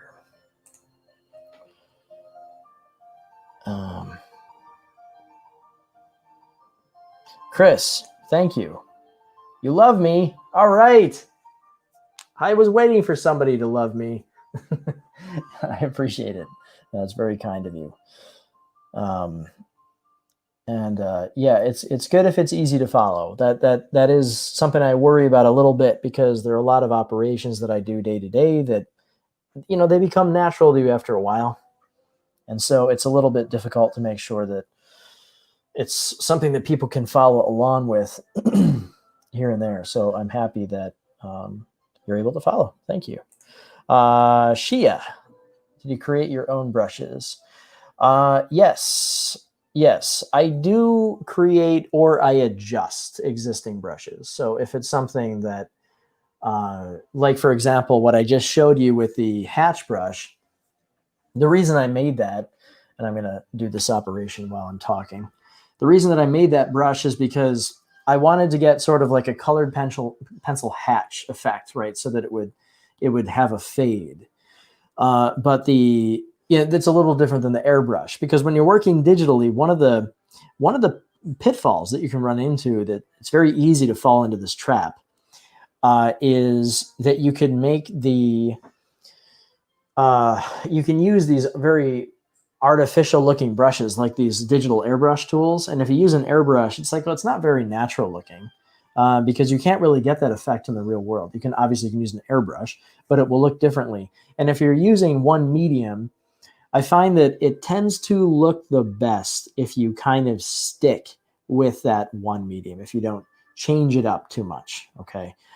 Because to change it up is to, um, you know, again, something that you wouldn't really be able to do on paper. You don't have to limit yourself like that, of course. I mean, if you want something to look maybe more organic, you can follow this technique. And if you want things to look somewhat digital, then that's fine too.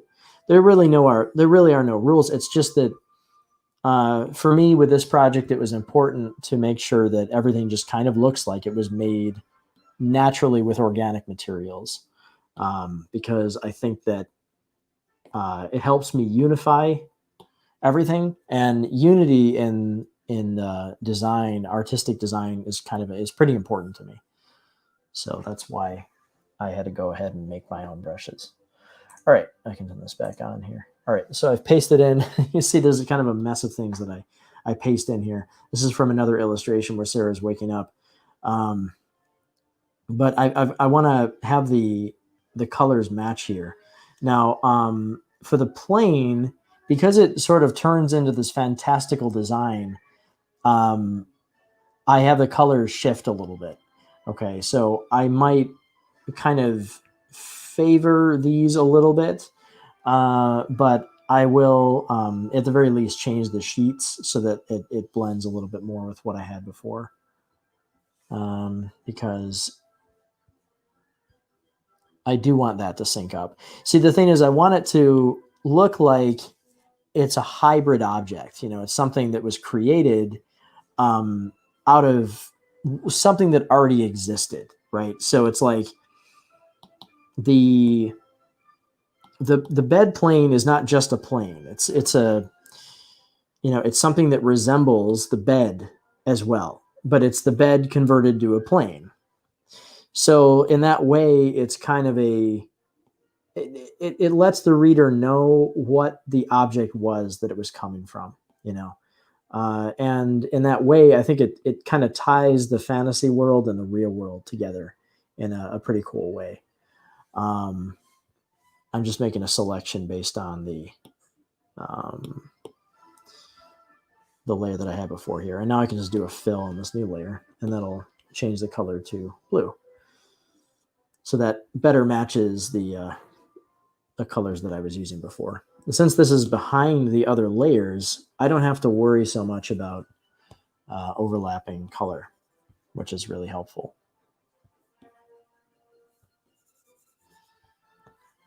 And as you go, you'll find different things that don't really work as well as you thought. You know, for example, this blue that I chose for her shirt is really similar to the sheets on the bed here, right? So I might need to tweak that shirt a little bit so that it kind of pops out from the bed a little bit better. Or I'll do, some sort of an adjustment to the bed that will be a little different. And of course, her bed could have different sheets on it. They might have changed the sheets, and that happens often in the hospital. But this happens the day after that other scene. So I just think it's a little bit premature for them to have done a linen change. I don't know, but maybe not. Maybe that's something that gets done daily.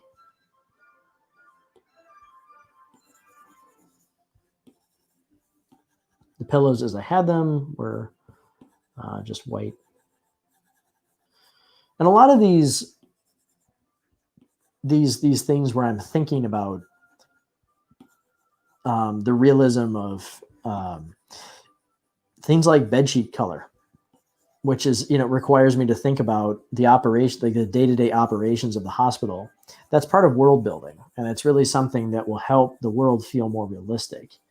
And you have to balance it, of course, with the needs of a particular. You have to balance it with like the story needs as well. It's and also you have to consider artistic contrast, color contrast. All of these things have to be carefully considered if you want to have a very believable setup. And there's a lot to it. All right, I can barely see what I'm doing there, so I'm going to turn that layer off, turn that off, and turn off the background color so I can see what I'm doing here. Because I didn't fill in her shirt all the way, so I'm going to do that.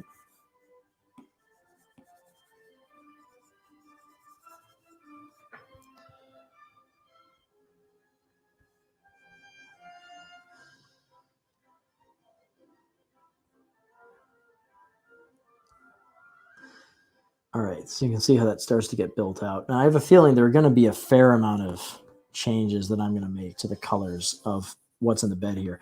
But the cool thing is, if I keep the layers separate, I can do that later without that being a huge problem. Like I can build this up, I can do my shadows, I can essentially finish the whole piece, and then I can go back and make changes as needed to specific color elements.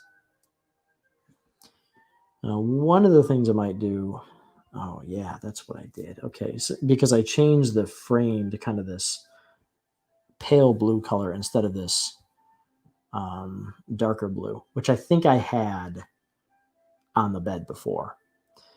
So I might change that. But see, that's going to make the sheets, that's going to make the sheets not contrast very well. So what I might do is I'm just going to get some base color in here because I want to move on to shadows, and then we'll worry about that stuff in time. But for right now, I think we're good with that.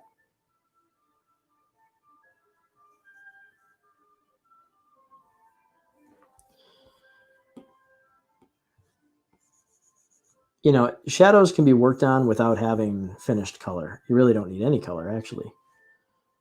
But it's important to get the color in there, because if I have particularly dark colors, for example, versus very light colors, and I put the shadow in, then I might think I need more or less shadow, and then have to change that later, because it turns out that, the color that's underneath the shadow is a little bit too intense. So yeah, I'm just going to keep the bed colors, the bed plane, on a separate layer. I'll merge it together with the other bed plane elements, but I'm just going to keep that separate. And that way I can have the characters, they won't be affected by what I do with this.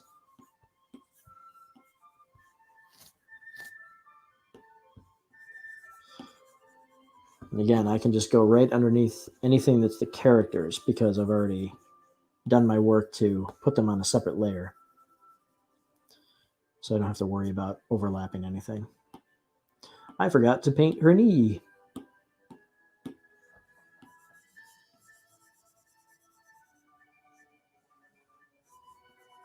And there's a sort of a rainbow gradient on her sort of leg warmer looking things, and her arm bands as well. But that's on another layer that I'll do that.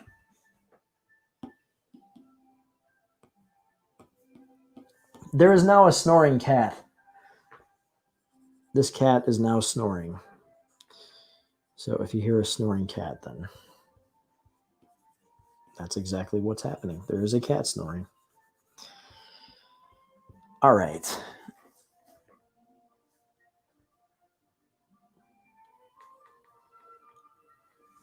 Now I have a light that's coming from the dream prism. So it's kind of like it illuminates. And in the original version, I don't think I indicated that very well in terms of the shadow positioning. So when it comes to lighting, I'm going to show you a couple of tricks Let me get that smoke in there first. This is another case where I'm just going to make a base fill, and then I'll worry about doing color variation later. So the smoke is got its own little gradient. But I won't worry about that. I'm just going to do a fill. And yes, I'm going right. I continue drawing this line right underneath the hair, because I have to make a connected line in order for it to do a fill.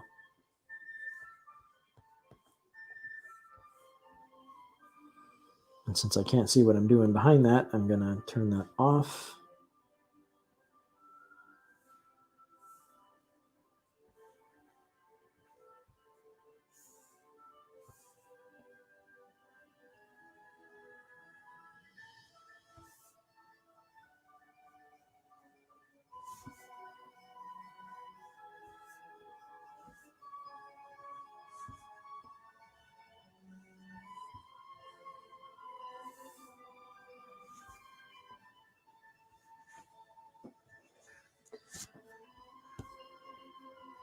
I asked before, but since we have a few new people, are people here artists?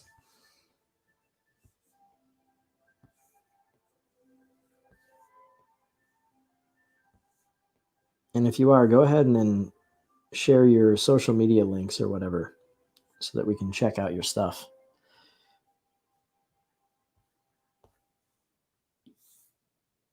All right, there's a fill for the smoke.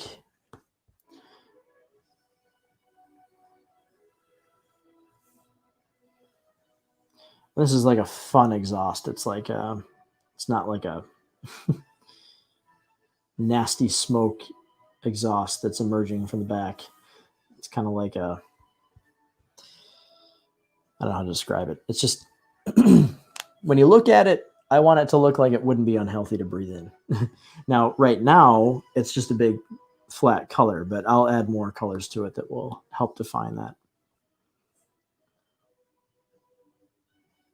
Okay, so rather than moving on to the left page here, I want to get going with some of the coloring techniques for shading. So I'll show you how that works. All right. Actually, let me merge together some layers here so I can clean up what we have.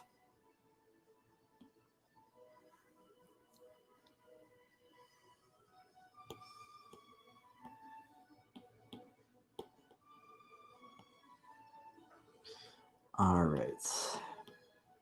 So I do have some shadow that I already put in here, but again, because I didn't use the brush,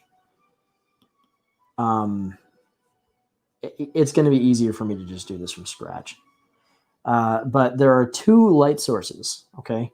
So when you have two light sources, things get a little bit confusing. So I'm just gonna eliminate this shadow, I think, because I don't think I'm gonna keep anything of this. Yeah, I'm not gonna keep it.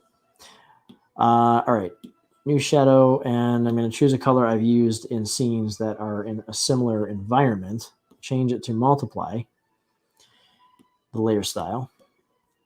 Okay, and so the main light source for the scene is actually coming from this direction because there's a window.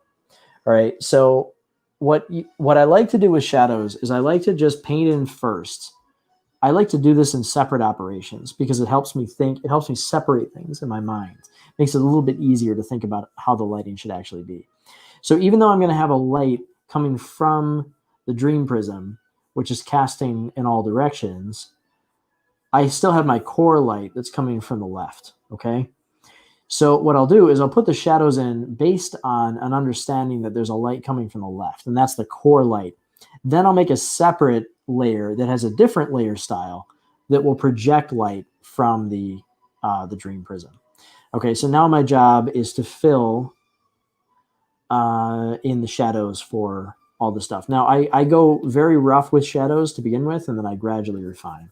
So more stuff needs shadow coverage than you think, pretty much all the time. So don't be shy with your shadow application, because this is really how you begin to add contrast to the illustration, which is important. You want to make sure it's all very visible. So the first step is really just to fill in with the shadow, because I think for the most part, since the light's coming from the left, more things will be in shadow than not. And also because I want to cheat it a little bit, because I'm going to project a light upward like this. Chris, you're drawing now, and you are 40 and started 39 years ago, and still suck. All right, that's the attitude right there. It's really it is really just a matter of sticking to it. I don't think anybody really innately is bad at this stuff. It's just that it's kind of like, it's kind of like anything that you try and do. I don't think there's so many things that I can't do. If I were to set out right now to try and do them, it would just be a mess. But if I stuck with it every day and I did it all the time, then it's doable. I think the problem is that people can sometimes be overwhelmed by what's on social media, because there's just so much being shared at once all over the world. It's different than how it used to be, where you'd be exposed to a certain amount of stuff periodically, but it would never be quite so much. I can actually just make a selection based on that and then just do a fill. That'll probably be a little faster. But we're seeing so much stuff that it's overwhelming. And that can kind of be disastrous to our motivation. It's difficult when we really want something to see other people seemingly doing it effortlessly. But the problem with that is it's probably not effortless. It's just there's a certain formula to how you see this stuff that makes it seem like people are just whipping the stuff out. And I think it's maybe because you get inundated with so much of it at once. But it's really not the case. Any one of those artists probably spent a long time developing their skills. And if you do see people who are, 18 years old and they're doing these amazing works, it's like, well, you're kind of just getting more exposed to people who are essentially prodigies, because there's so much more ease of communication than there used to be. But I wouldn't be put off by that. First of all, remember, this is something I like to tell myself a lot. Remember that some of the most popular works throughout history have not always been the stuff that's been, the most brilliantly drawn, for example. I can think of books that I think are very crudely drawn that are very popular. In fact, some of the stuff that I've really enjoyed reading throughout the years really is not all that well drawn. That's not really why I read it. So there are different things that bring value to something. But I can tell you this, is that if you stick with it, you'll get to where you want to be. You'll get to where you want to be. The question is never really can you, it's should you, because it can take an awful long time to get there. And you really have to want this stuff. So it's not easy to do. I try to be very encouraging with people, to let you know that it's absolutely possible. That's the cool thing, is you can do it. Like, there's nothing that's stopping you from doing it. Okay. Unless there is, unless you have something that really is stopping you, but that's something that you might have to sort through. But the thing is, like, look, you can do it. That's not the hard part. The hard part is knowing whether or not you should do it. Because you have to be very realistic about the amount of time it's going to take you and the amount of energy that's going to have to be spent. And it's taking time away from other things that you could be doing. So you really want to think pretty long and hard about whether or not you actually want to do this stuff. And if you're not sure, just go for it. In general, just go for it, because you'll find that things will get easier in time. But just don't be surprised if you find yourself in a situation where your social life suffers a little bit. You're like, I don't really have time this weekend because I want to stay and work on this thing that I started. Things like that. So there are costs to doing these kinds of things. And you'll find that the costs tend to be directly proportionate to what you get out of it. You know, if you sacrifice a little bit here and there, it's like there will be rewards, but you will have to sacrifice. And sometimes that costs just as much as the reward gives you. So just remember that. So I'm pulling out, I'm actually pulling out of the shadow rather than painting with shadow. So in this case, I'm kind of painting with light. And I just, I know my character's forms and shapes well enough at this point that I can do this without too much reference. And although it will take some adjustment here and there, but I know that I need that light coming in from the side. And this shadow process is kind of a back and forth. I'll kind of overpaint in one direction, and then I'll pull back. Like I'll come back with the shadow color and kind of diminish what I just did. This is how you kind of get a very subtle shade. And you got to be careful when you're drawing like younger characters like this, that you try to avoid doing too much detail in the face, because the more detail you put in the face, the older the character will look. Because our face, basically when we're kids, is very smooth, right? There's not a lot of detail. There really aren't like a lot of wrinkles or anything like that. There will be some deformation, but not that much, right? And as you get older, that becomes more prevalent. And you'll have, pronounced features. You also don't really get too much of an indication of the sharpness of the skull underneath the face, and there's not a lot of muscle definition. So it's generally just pretty soft. So if you want to make kids look like kids, then that's important to bear in mind. Sarah's not. I don't really indicate her age in the story, which is intentional. And so I'm not really clear on that, but it's obvious that she's a young character. She's young, but it's not really clear exactly how young.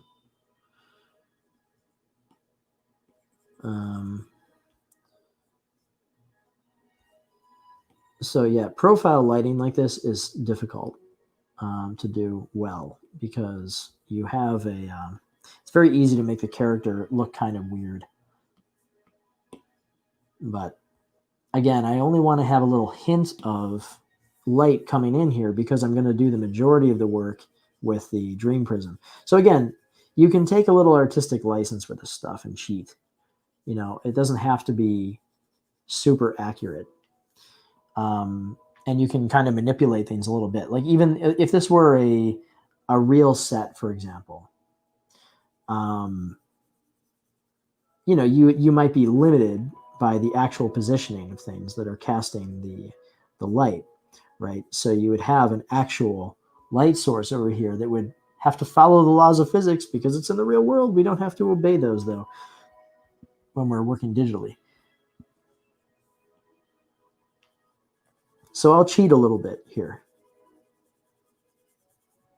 And I think there actually would be more light projected on her from the side, but I want the majority of it coming from the Dream Prism. So I'm kind of creating a canvas on her face here that will make it easier to paint that bright luminous color that's going to come from the Dream Prism. And it's also going to be a different tone than what's coming through the window.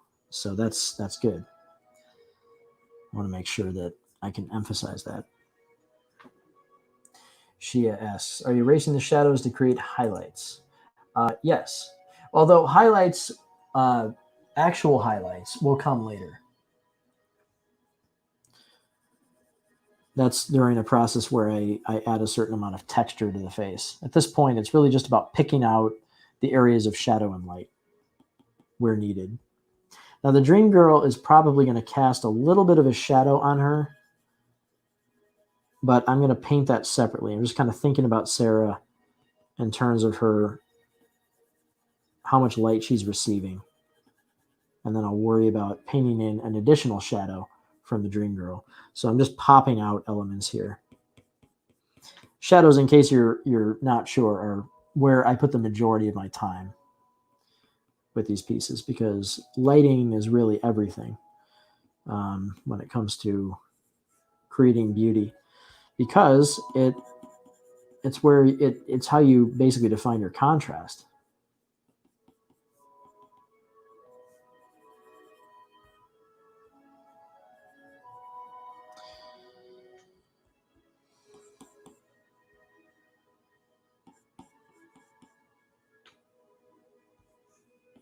And I'm turning the pencil to get a harder. I'm using a brush that will do a. If I tilt it, so I'm just using the tip, it will be harsh. And if I turn it on its side, it's kind of a wide, soft brush.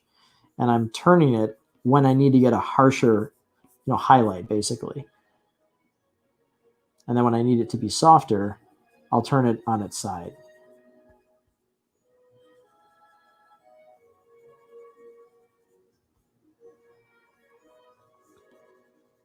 And this is a process that requires polish and refinement. You have to just kind of keep going over it and fixing it here and there, because initially it doesn't look all that great.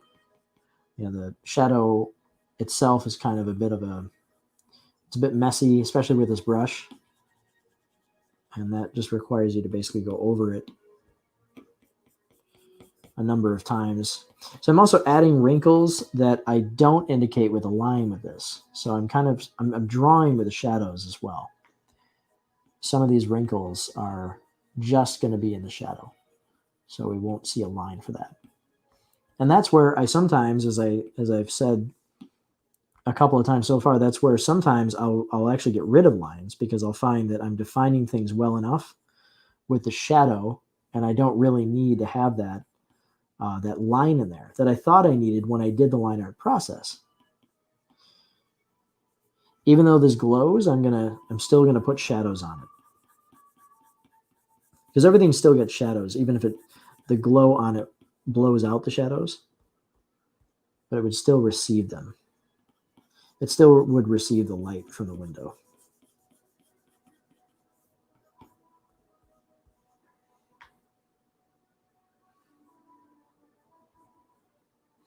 And one of the reasons I tilted the dream girl's head like this, it's not just about trying to find the right pose, it's also because it keeps the majority of her face in shadow. And that's good, because I'm going to have her eyes glow. So in order to show that glow, I need to make sure that the majority of her head is not too bright. Otherwise, it's going to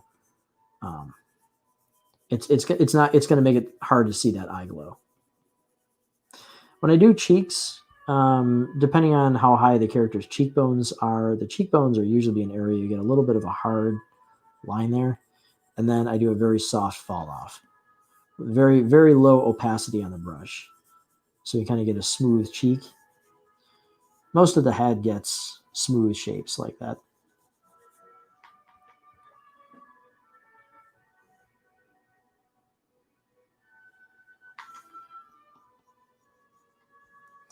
As we get around to an edge here, where it's kind of dipping into the area where it wouldn't really receive light, I'm just going to really just etch in a highlight there around the edge, and then I'm going to do a soft fall off as it curves around.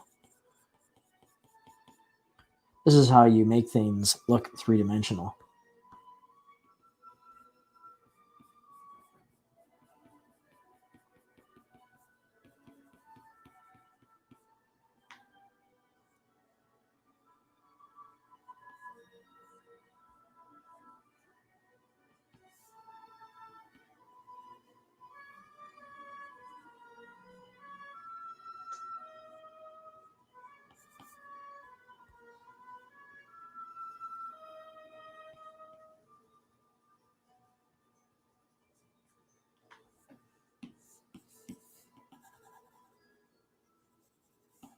Understanding a thing or two about anatomy is really, really going to help you.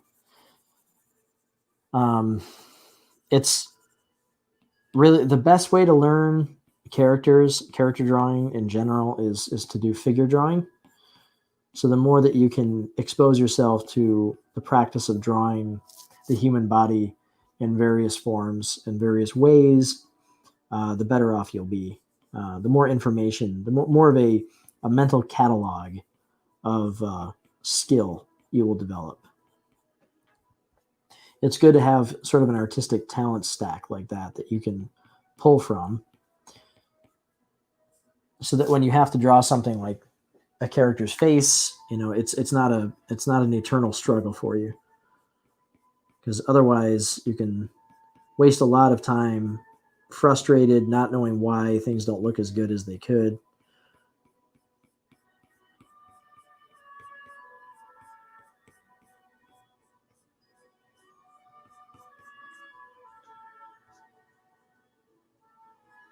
Although not in this stream, in a future stream, I might actually do another one tonight. I might just continue with this page, but I'm limited to doing 4-hour streams, so I'll have to set up another one. But at some point, a very talented artist might be joining me.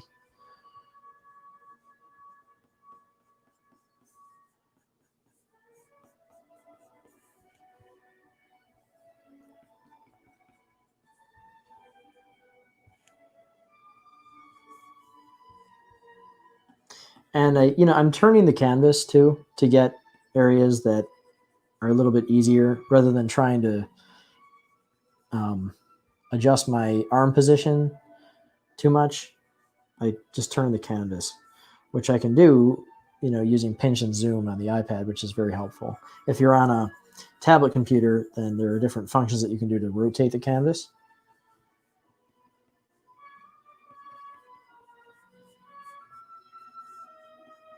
I don't know if I set it to it or if it's naturally set that way, but if you're in Photoshop, for example, I think you can hold the R key. I think that will bring up the rotate canvas option, or arc rotate, or whatever it's called. I think it is R in Photoshop. And then I think I set the function in Clip Studio to match that. And I did it like it works like a spring load function, where basically you hold the button, you do the rotation, and then you let go of the button. And that way it'll snap back to the tool that you had, so that you're not having to go back and select the pencil or whatever you're using again, which is really helpful.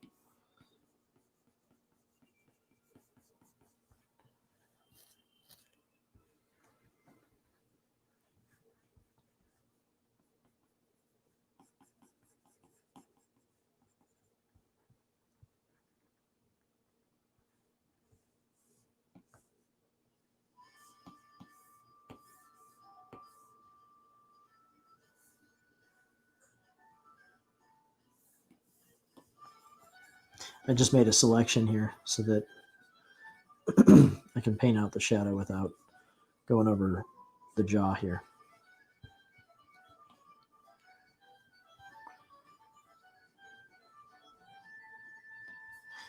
A little bit of a cheat here. I don't think that the light would actually hit her fingers here, but it will look nice if I do this here. So I'm going to just paint that in. Just a little bit of light casting on her fingers behind Sarah's arm, because I think Sarah's arm would pretty much entirely obstruct her fingers there. And as you go, what I find is I generally have to make more and more selections.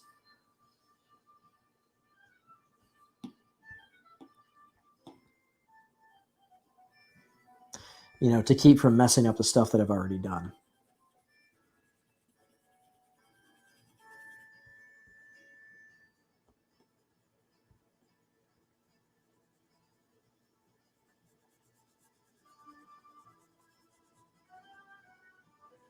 And see how I do sharper edges on the shadows in certain areas?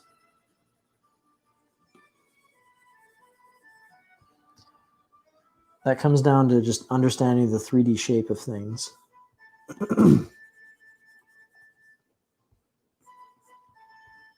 Wrinkles and things like this will typically pick up the light.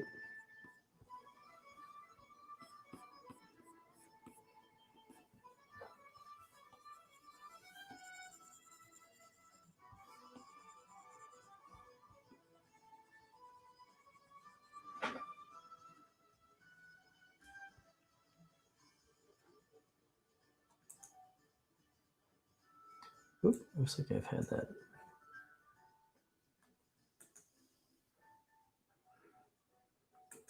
QuickTime recording button on that whole time. Sorry about that.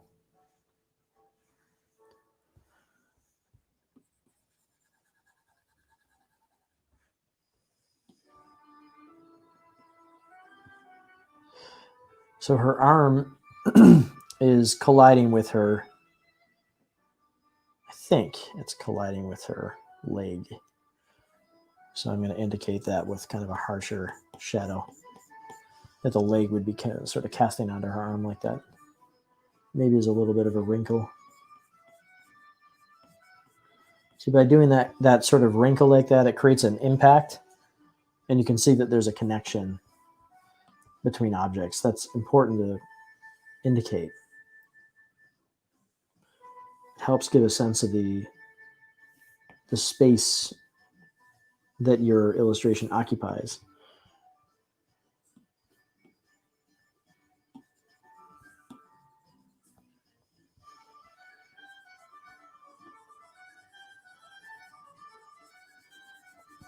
Light hits different objects differently, and depending on how I'm choosing to work with the texturing of things, how I make things look like they have different textures, which is something I haven't done yet in this piece. You want to have the light hit it in a different way, So I'm going to, on a separate highlight layer, probably have a very sharp white highlight that comes down here on the legging, because it's a different texture, and the light is kind of hitting it somewhat directly, and it's already white, so there's going to be a fair size white highlight on that. And then we'll also, by making the highlight kind of sharp, it'll indicate that the material is not the same kind of cotton, that you would have in a shirt or something like that. So it's a little bit of a different material. And using those kinds of different materials is kind of important for the dream girl, because I do want her to feel otherworldly. So I don't want her to just feel like she's not otherworldly like an alien. She's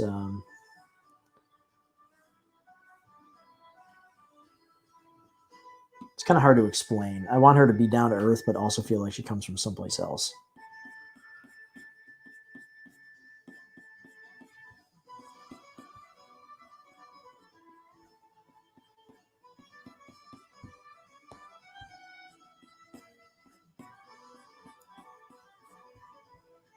I hope this is making sense.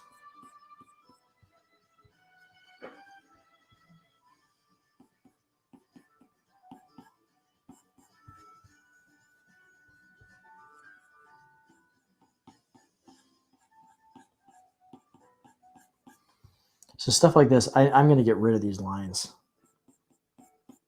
because I'm defining in the shadow more than I need.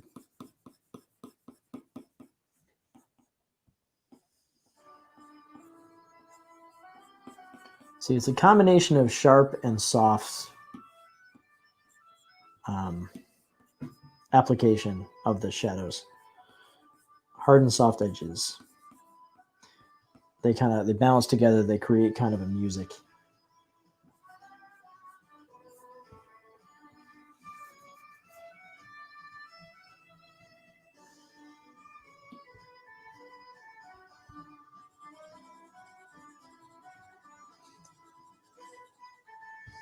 And I can't forget that I just have the general shape, which, even though I have these little highlight details, there is the overall shape, so I kind of go over the whole thing there and pop it out.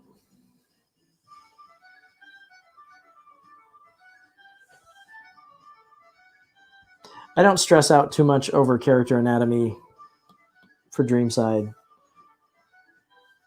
I'm more interested in making readable and appealing poses than I am worried about things not looking like they have the correct anatomy. Plus, these are characters that don't have, ripping muscles, so it's not really something that is all that important.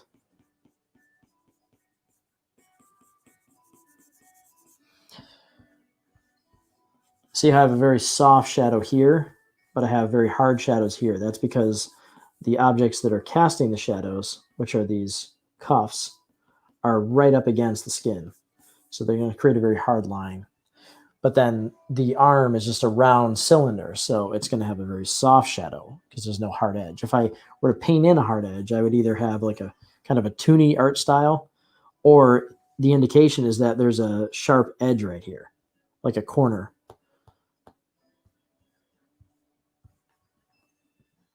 And since Dreamside uses a slightly more organic painting style, then I use a combination of hard and soft shadows.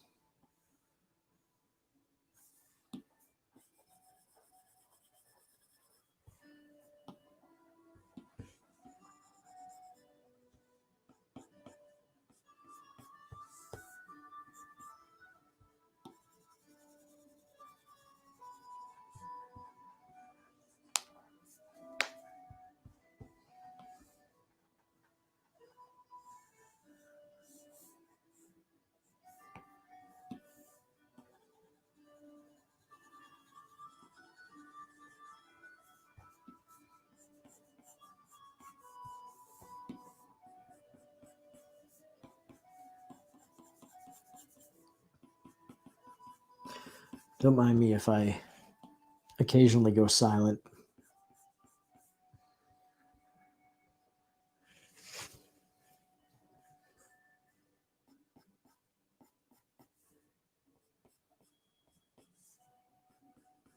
Just getting the edges of these hair strands. Because again, I want to make sure that I can pick out a bright light here from the Dream Prism.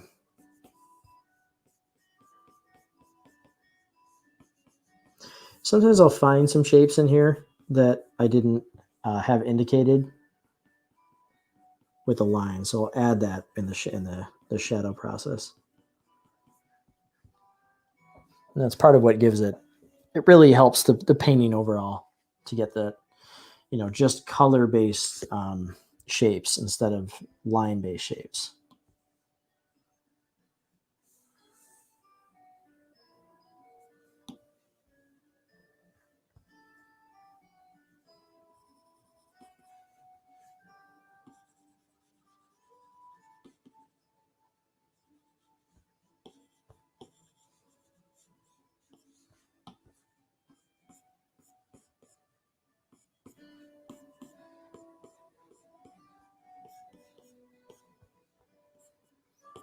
So she's sitting here, and there's not going to be a super direct light source on this part. It will get a little bit from the Dream Prism, but not much, because it's going to be very localized color. So I'm going to cheat a little bit on the colors for these wrinkles in the clothing, because I need some tonal variation in there. Even though it would be very subtle, there would still be tonal variation because of all these wrinkles. And I can always add another layer too for a little bit of extra shadow work in there.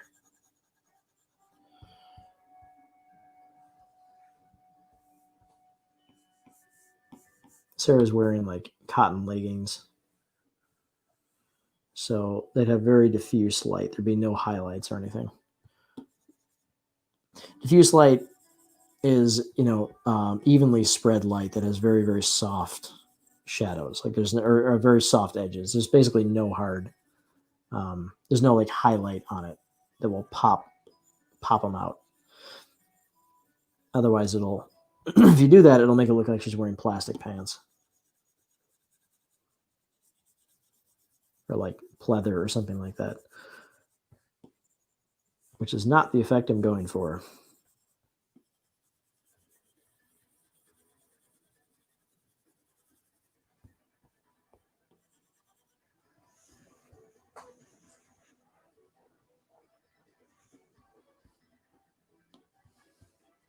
How's everyone doing so far?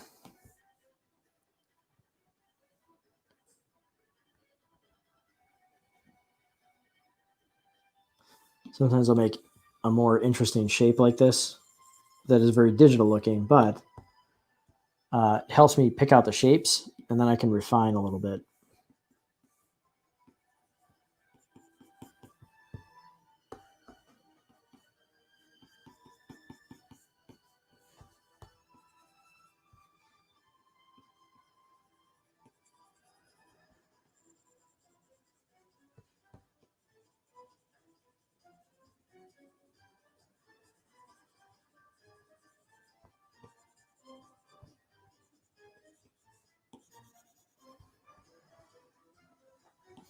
You gotta be careful with details. Like I said, like you can make her hand look like it belongs to a 40-year-old if you're not careful.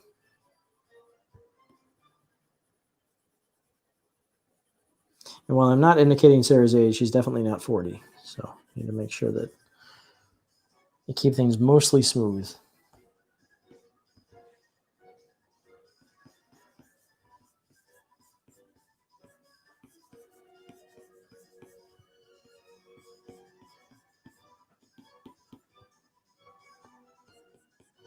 So I find more wrinkles there than I had in the line. It gives a lot of texture to the fabric. It lets you see how easily it deforms, and that means it's kind of a soft kind of cottony material.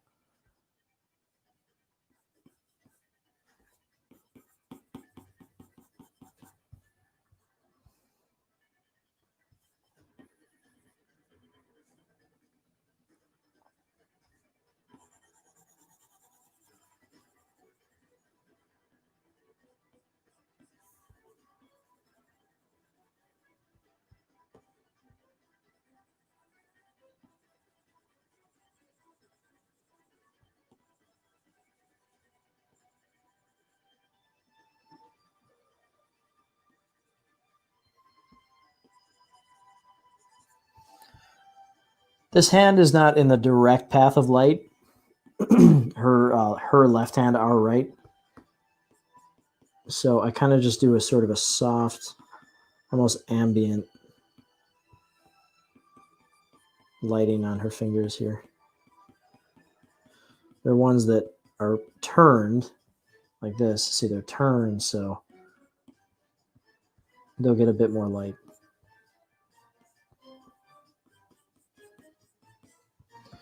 That's why I have a little harsh edge here.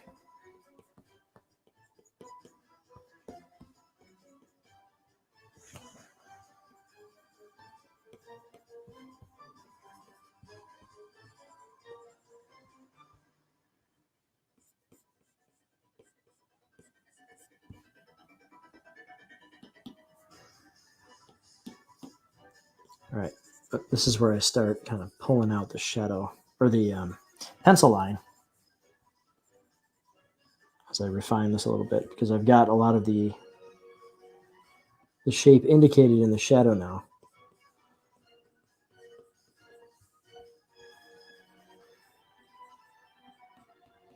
And as I've said in the past, I don't make separate layers for line art. I do the rough, and then I just keep refining the rough layer rather than doing a separate line art layer.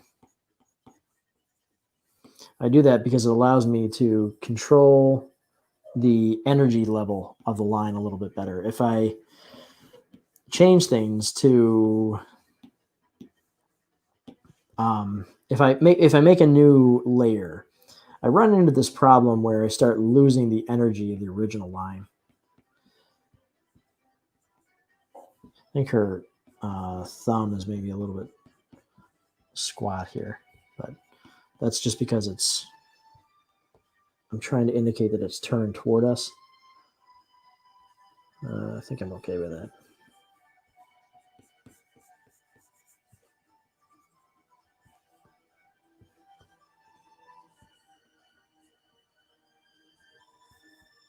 Because I'm using a pencil, I can do very subtle line art here and there. You know, I don't have to. I'm not working with just like the black ink line where I'm stuck with a really solid line that just can't be broken. or it can't be made subtle. So by holding in on the color, I can change back to the shadow color that I've been using. So I can just quickly get back to it.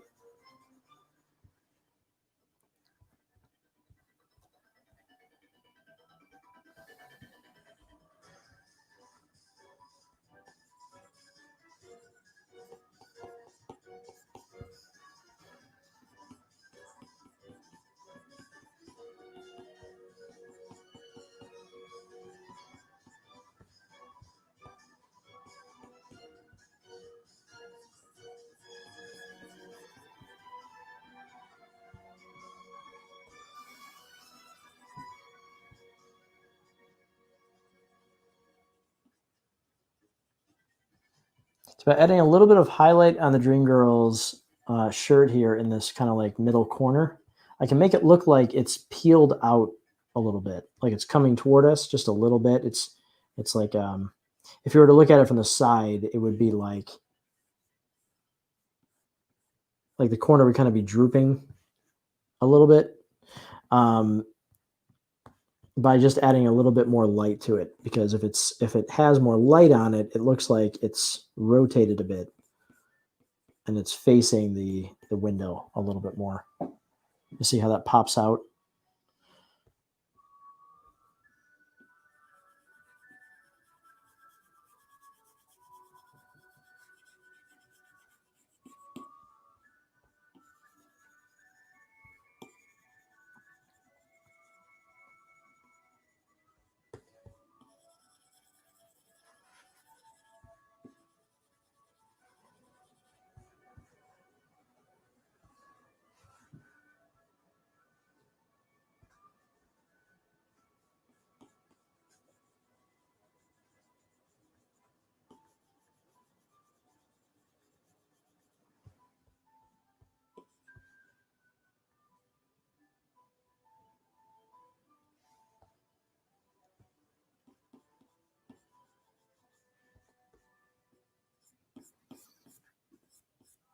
I need to indicate where the front, where her bottom leg is actually crossing over in the front here.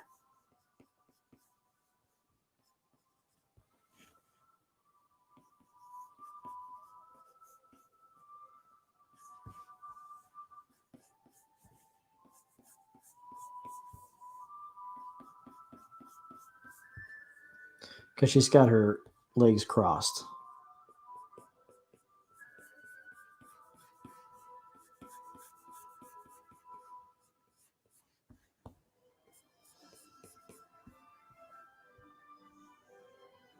That'll be helpful for what I'm doing with the shadows here.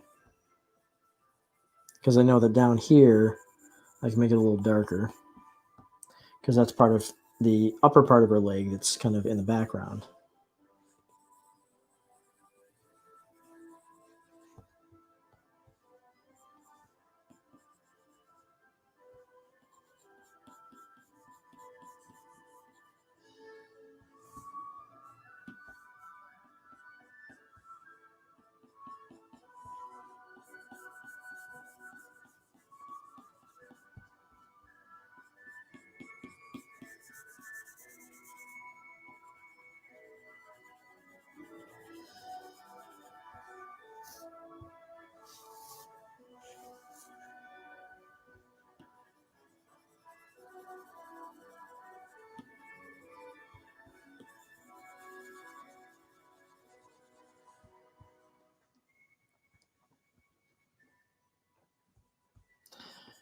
All right, let's get on to the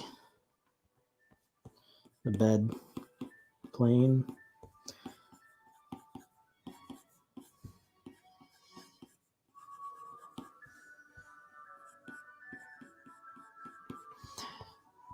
So the Dream Prism is not really going to reach much of the bed.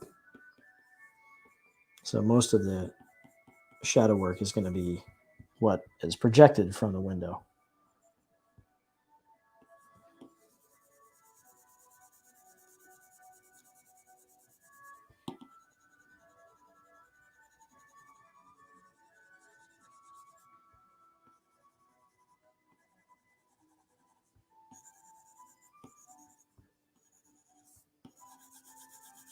This is kind of it's almost like it's like carving.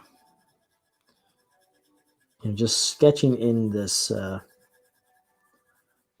this shadow is because I'm working digitally, I can take advantage of tools that operate in a way that really just wouldn't work in the real world. What's great about using the same brush is I can just treat it like a pencil. So I'm just sketching in the shadows. And in this case, I'm kind of sketching out the light.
My plan is to do lots of these live streams that will have other artists on, other people who will hang out with us and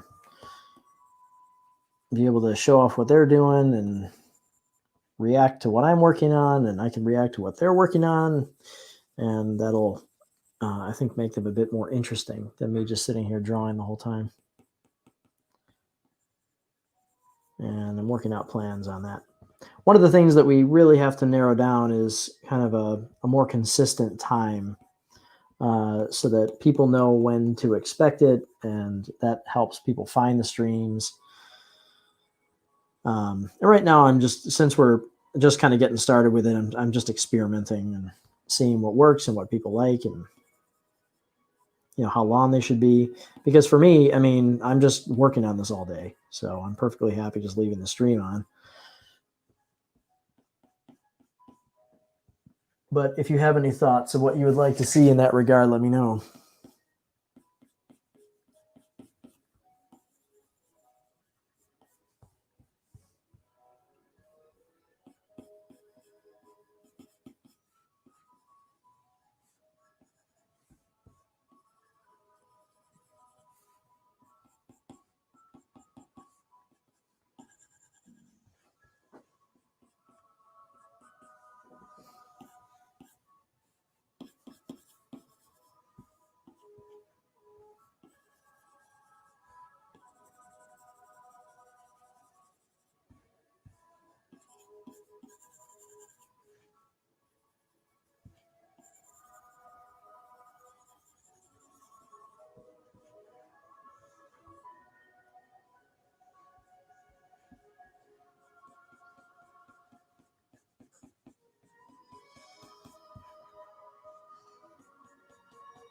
Oftentimes this will happen where I'm working on one area and it starts to inform me of how I can balance it a little bit better with other areas. So I'll kind of zip around, making changes here and there. And, you just refine it until it looks the way it's supposed to look.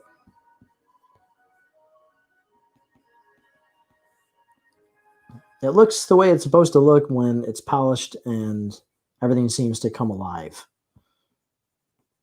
It's a really cool thing when that happens. I can sort of feel the life in the piece rather than it looking dull and dead. And this one is definitely not there yet. So we got a lot of work to do with the shadows and putting some effects in. But I think in the end,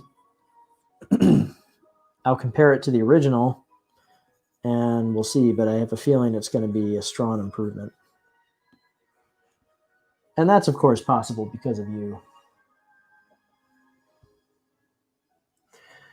Shia says the watchers could share what they made while watching the stream. That would be amazing.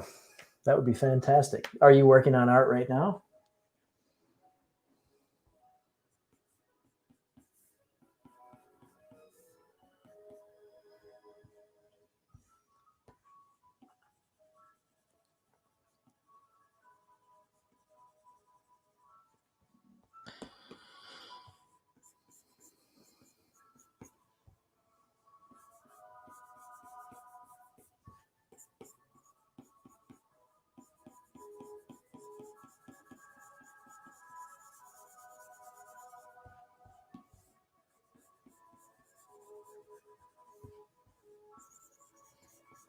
Yeah, that hard shadow there because that cuff is very close to the skin, so it's going to cast a pretty hard edge shadow there.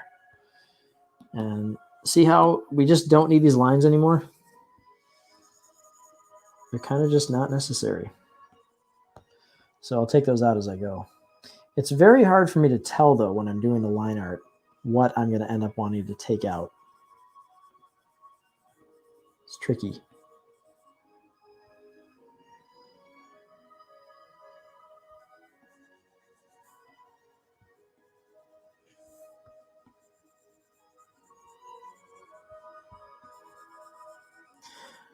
All right, well, when you have something you want to show, I'd love to see it.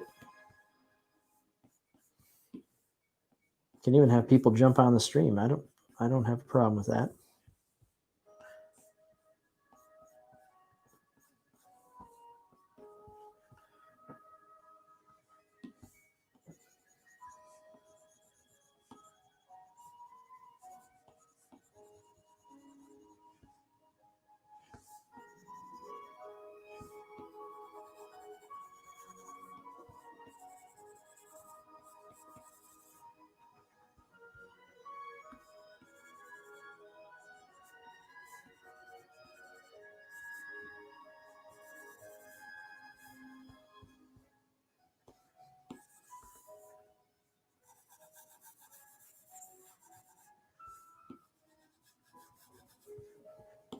A lot of these wrinkles are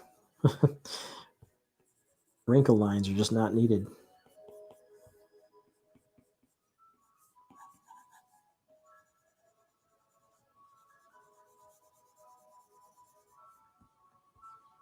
It's sort of like I want to get as much of the stuff that I can be indicated by just the color itself, because that gives it more of a painterly look.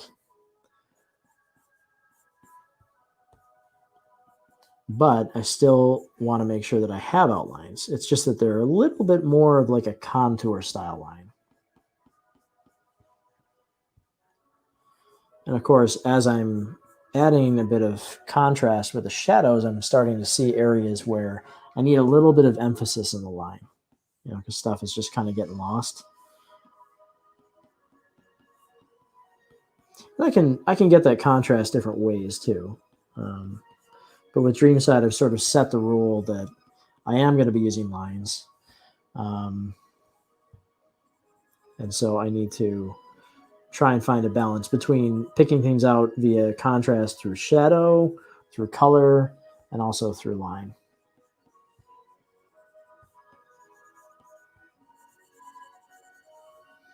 And I'm okay with leaving things a bit rough here and there, as long as it's not a core focal point.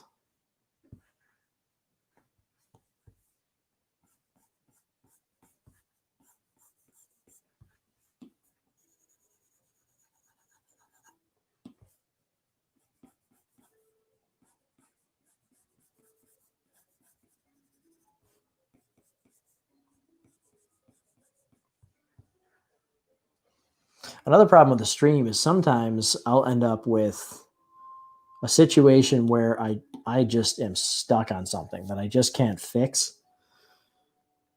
And rather than noodle around on a live stream, sometimes I would prefer to do that privately, and then I don't look like a bumbling artist who can't figure out how to solve these problems. But at the same time, that's kind of part of the, I guess, part of the interest of them is seeing some of that, we'll say the uglier parts of the process.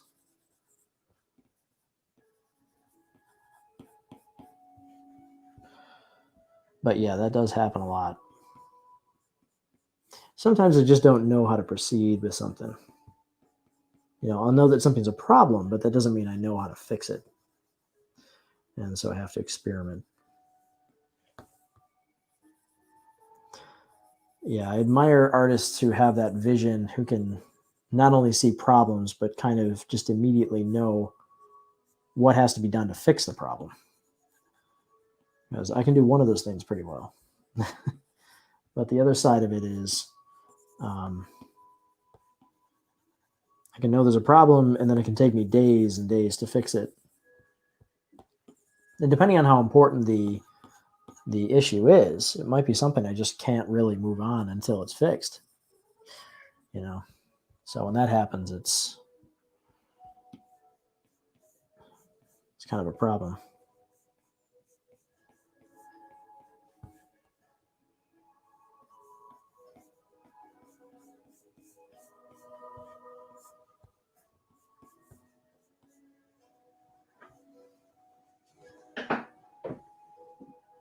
I'm going to go feed a hungry cat. Give me one moment.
Okay, back in action.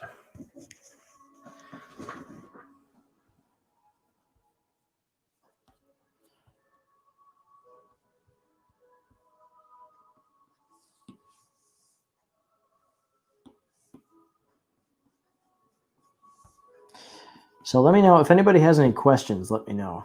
Just go ahead and ask them, and I will get to them as I can.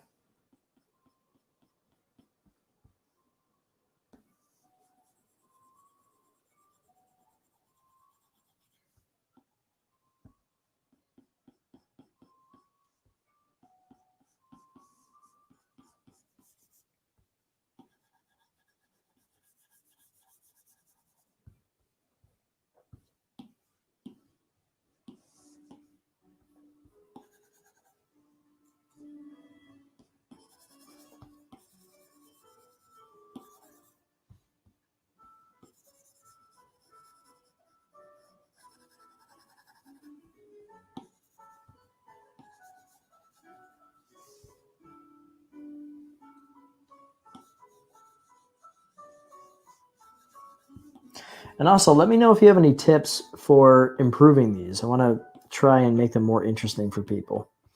So let me know of anything that you would like to see me do a little differently.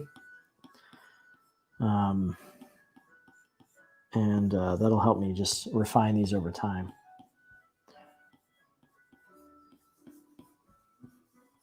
So I want them to be as interesting as possible. And I'm still not convinced that sitting here watching me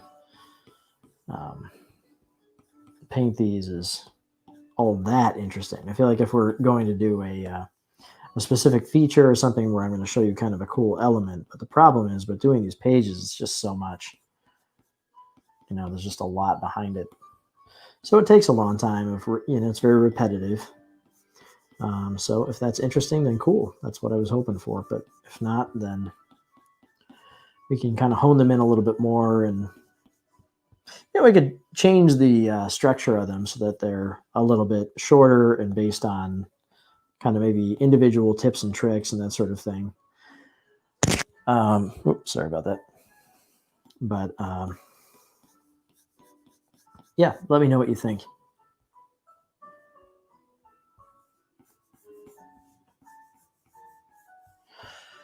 What is my favorite RPG? That's a little tough. Probably going to go with Chrono Trigger for that. I would say Mario RPG, which I really love, but the problem with that game is the battles can get very repetitive and very tedious. So I'd lean toward Chrono Trigger. I think that's kind of a perfect game. There's very little about it that I would change if I could. I did play not too long ago the newer Dragon Quest game, Dragon Quest 11, which was pretty cool.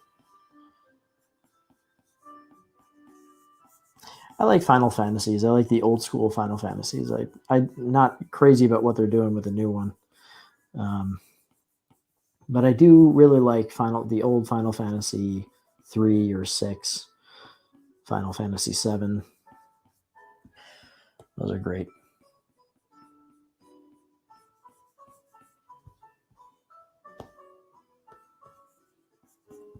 So how I pick out the shadows on the hair is going to make a big difference in defining it as a shape. Because right now it looks a little flat up top because there's really not anything picked out. But if I pick out like a really bright area like this, it'll create what looks like a part that pops out like that. Because in order for it to get that bright of a highlight, it would need to come off the head a little bit. So it's kind of separated from the rest of the mound, and so indicating that here and there is going to help give the hair a bit more dimension and explain kind of where it is in space. This middle mound does project a little bit more. It does kind of pop out, so I'm bringing a bit more light to it. And just by adding these little bits of difference in the hair, it'll really begin to make it take shape.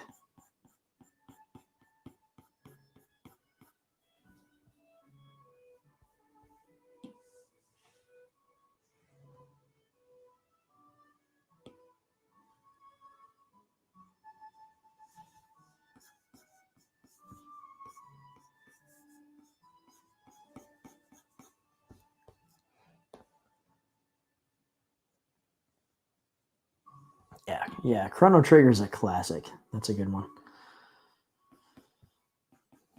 And it's neat because, you know, it's a pretty old game, but it holds up. You know, if you don't mind playing an old school game like that, it really does. It really does hold up. It's got a fantastic story, wonderful music, and great characters. You know, which is a pretty important set of elements for a good RPG, I think. Yeah, there's I've said in the past that there's a fair amount of influence from kind of the sort of 90s era JRPGs that I played also in Dreamside. It's not there are many influences in the story, and they definitely have shaped it a bit as well. There was something very distinct about games in that era, you know, in the late 90s, that's a little bit less common now. I can't quite figure out what it is, and that's not to say that I think games were better then. It's just that they were different. And there's a certain vibe to them that I don't see emulated too much today.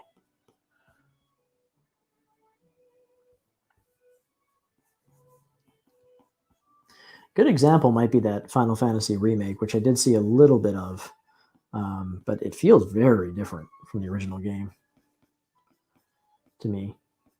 And I think part of that is part of why I love books. Books only give you so much description.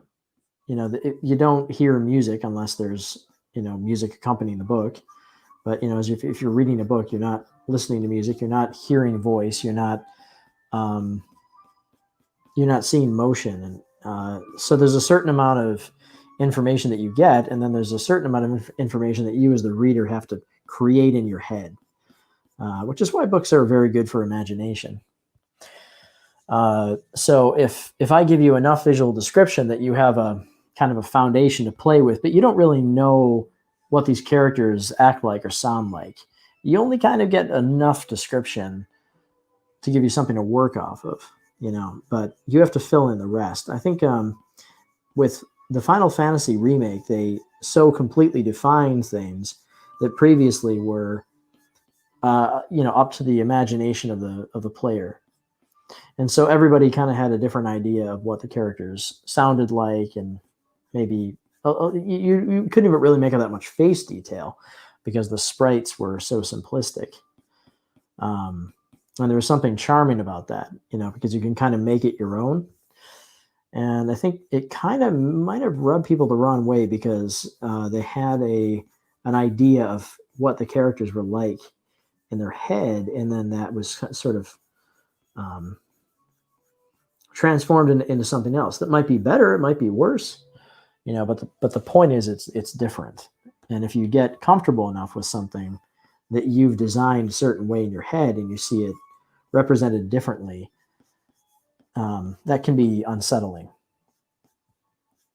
It's almost another form of the uncanny valley, in a way, because you're seeing the character that should be familiar to you, but they're not.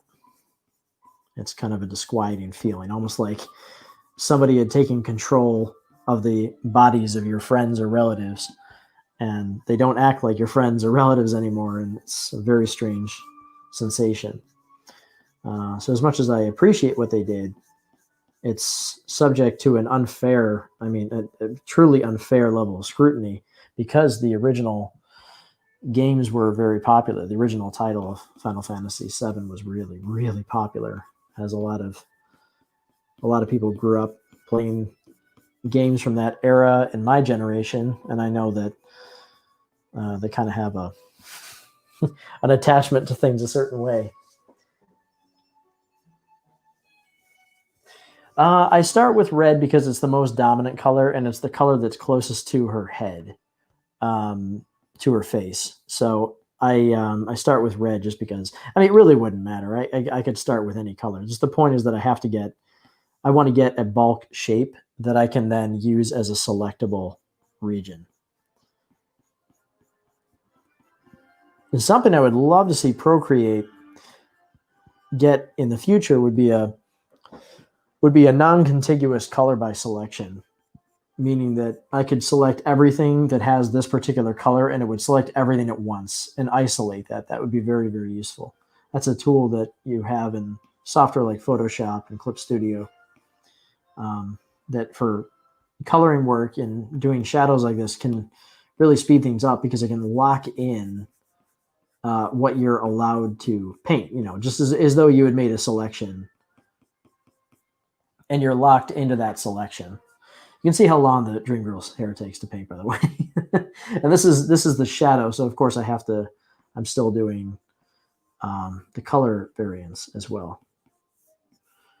There's quite a lot of work that goes into her hair. And it'll receive highlights and stuff like that too. So it's time consuming.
You can see that her face needs to be brought in just a little bit.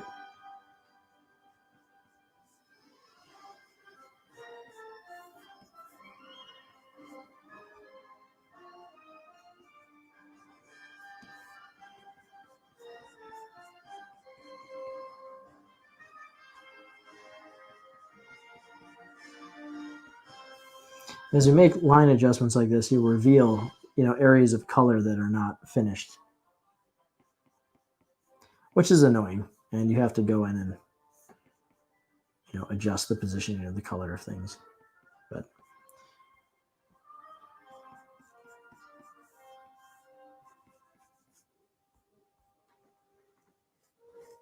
yeah, I'm going a little bit harsher on the line on this side of her head because it's like an anchor point. I'm closing out the illustration there in a way.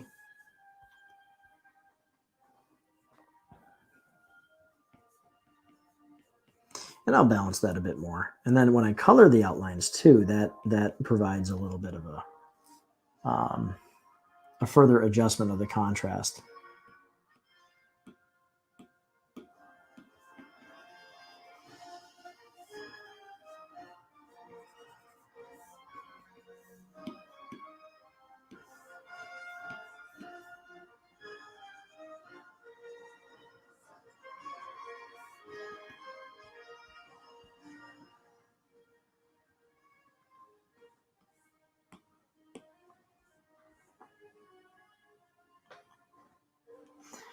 All right, I'm going to start indicating. I'm not done with the shadow, but I'm gonna put in an indication of the light from the Dream Prism, which is going to kind of be a sort of pinkish white light. It would be a white light, but I'm going to go with kind of a pinkish color, just a very, very slight kind of reddish pinkish. And this is going to be on a separate layer that I'm going to make. I think I'm going to make it a screen layer. So in the same way that I painted the shadow, I'm going to now paint light onto her face, and this will be adjusted in the same way.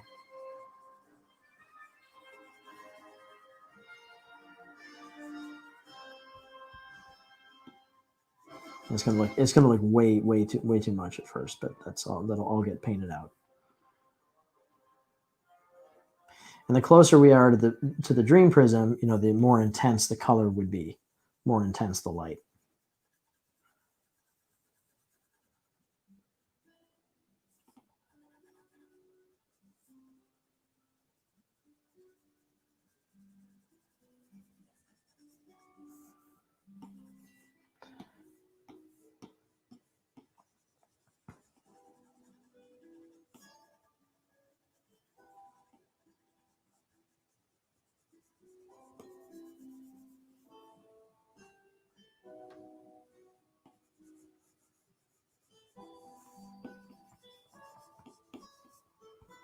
The reason I rough it in like this is because it tells me right away kind of how the whole thing is going to work. Like if it's going to be a little bit too, if I'm going in the wrong direction, I can usually tell before I've committed, too much time to it.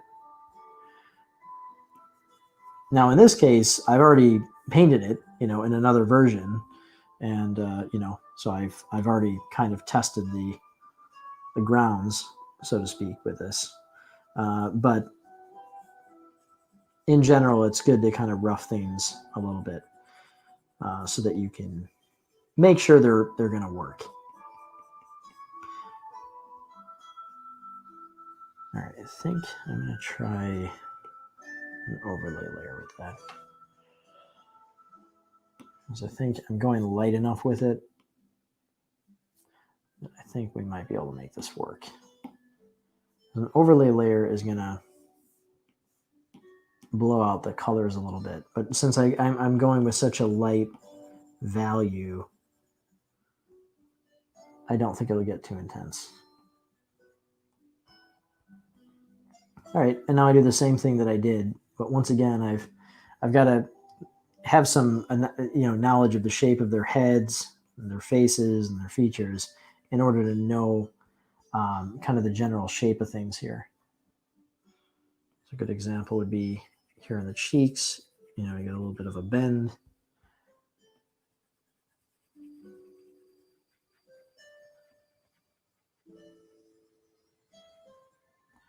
And you kind of just have to, you just have to do it. It's not really a trick that I know of for this.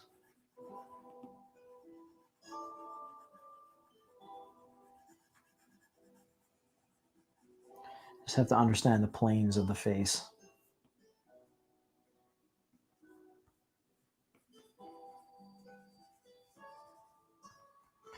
And again, it'll be refined.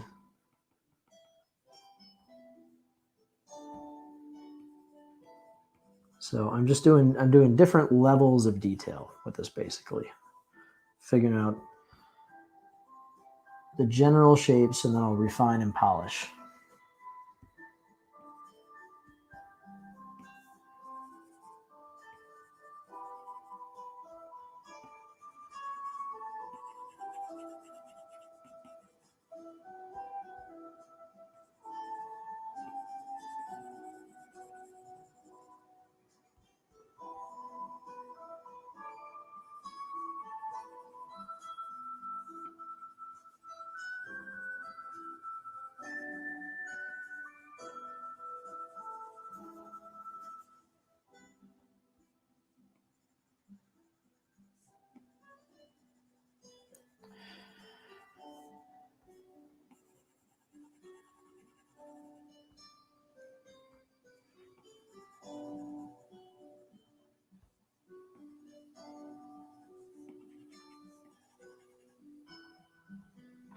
Good to see you, Dragmundus. Thanks for coming.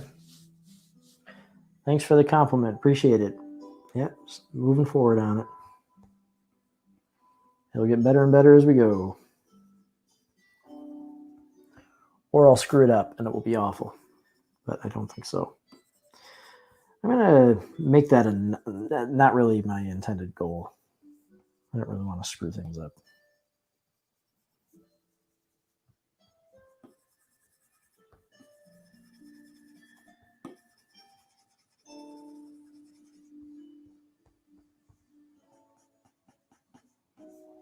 This is a chance to hit the hair texture from a slightly different angle.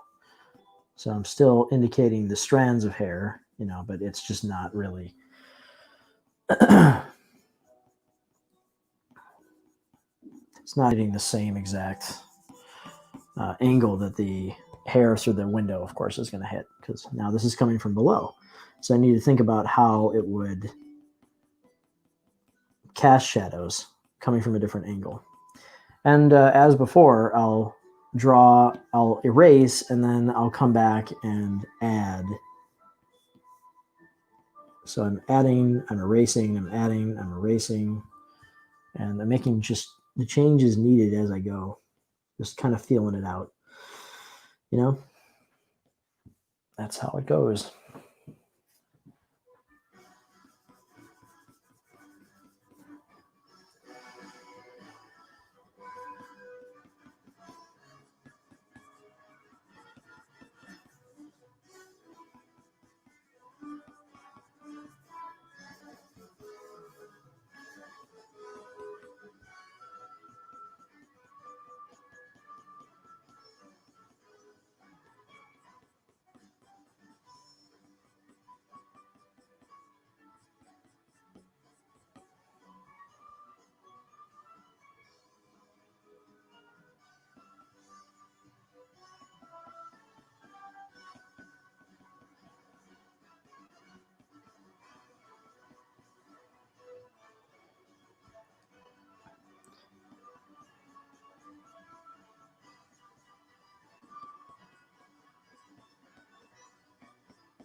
Probably going to stay with you for about another half an hour, and then I'm going to take a break, and I think we're going to do another stream tonight, because I'm going to continue working on this, but also my friend might be joining us tonight, which would be a lot of fun, because then you can see another artist who has just fantastic painting skills will be on the stream. That'll be a lot of fun. Hello, Beverly. Thanks for coming.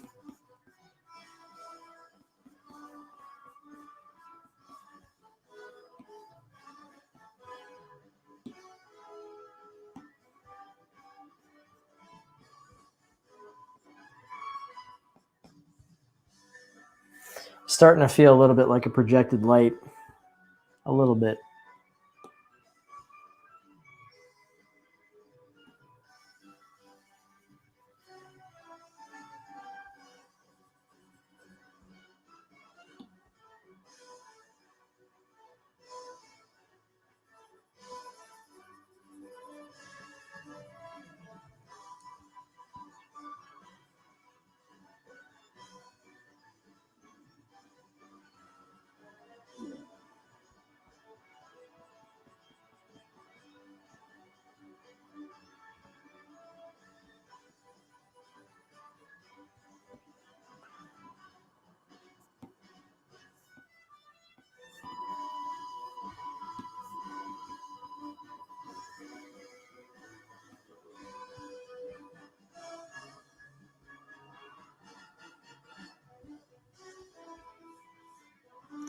And how these work together will modify the other light source as well.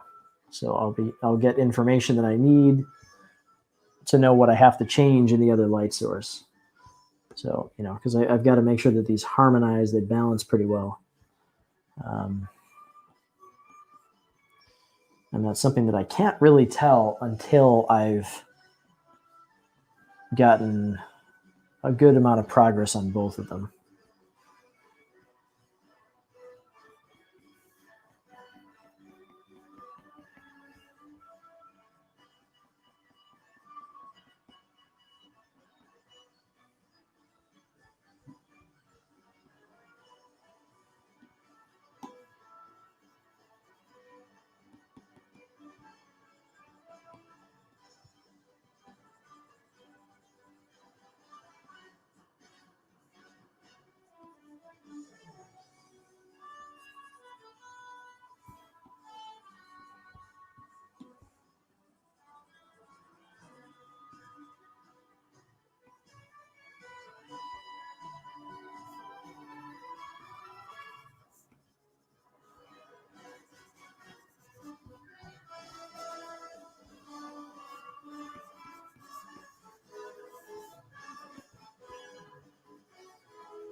gives me the chance to put a few more wrinkles in here.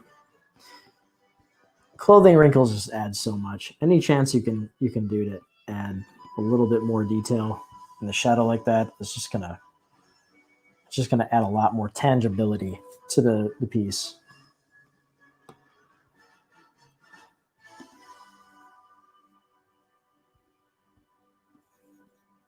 Hi, Beverly. What brings you here?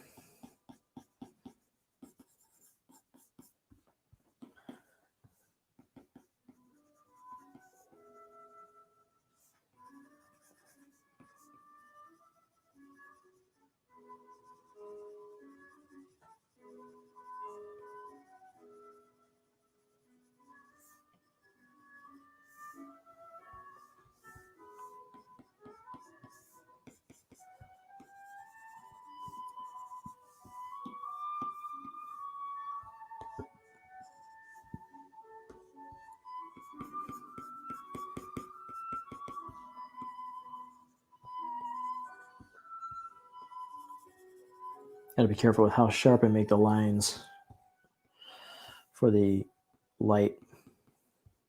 Otherwise it'll, again, like I said before, it'll make the shirt look like it's a shinier material. But it's so close to the light source here that I need to make sure that I drop some kind of intense light, because you can destroy the illusion that you're going for pretty easily if you don't keep the lighting consistent. You know, like all these other areas, you know, they all have to receive this light in order to see this space in 3D and have it make sense. So you need to make sure that you get everything.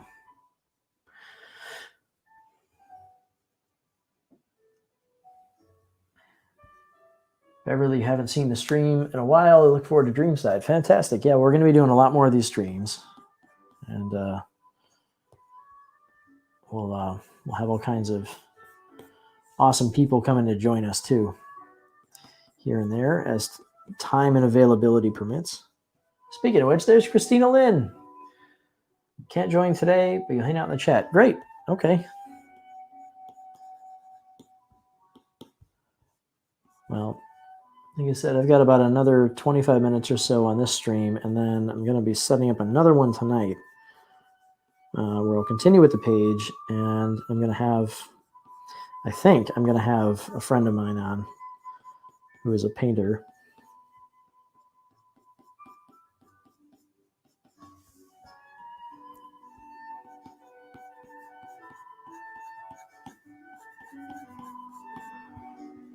If she feels up to it. If not, it'll just be me still working on this.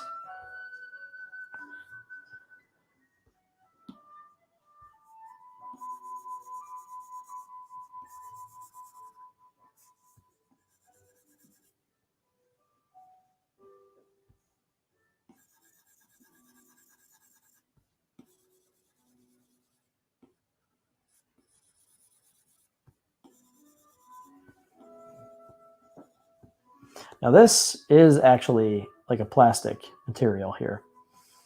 So getting harsher lines will indicate the texture a little bit more.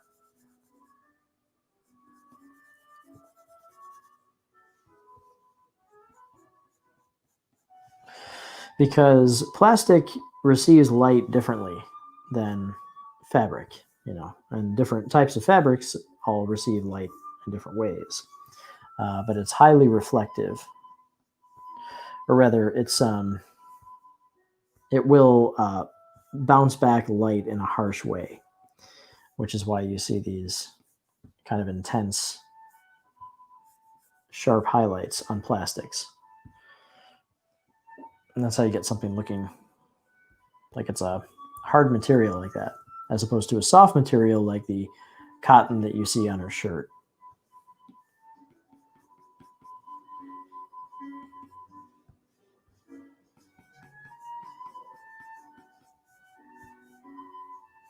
Now the cord here is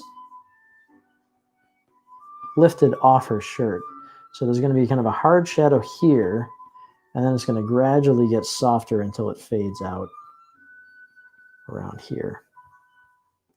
Still see it a little bit, but it won't be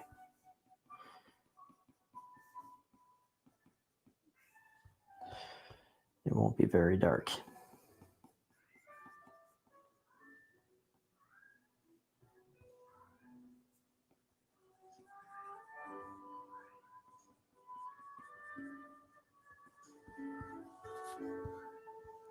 And that helps position this cord in space, so we know where that belongs. Fingernails, slightly different material than skin, so they're going to receive light differently.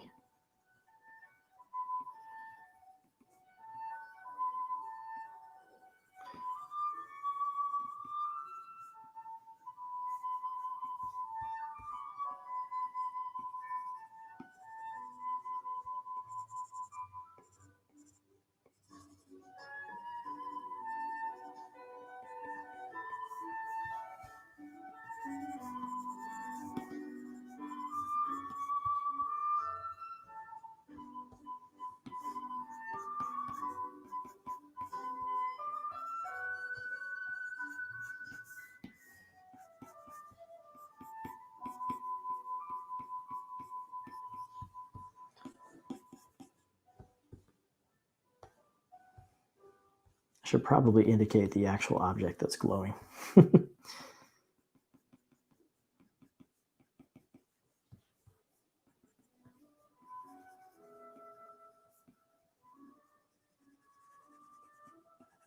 different layer styles will return different results here with this.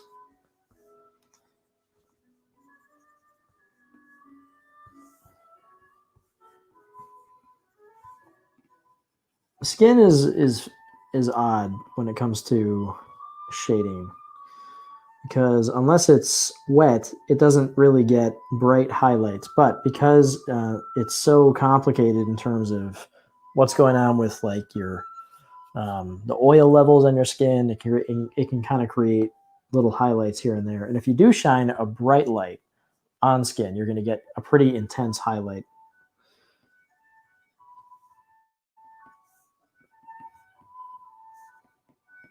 And different parts of the skin have different moisture levels than others.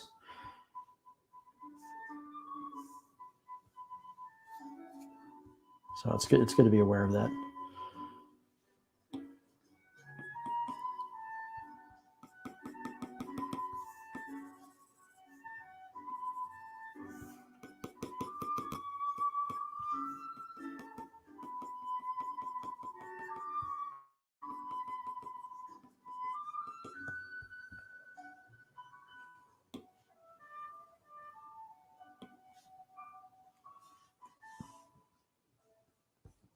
I'm going to reduce a little bit the amount of light on her face from the window, now that I know how much I want from the Dream Prism. And that's something that I knew I was going to have to adjust.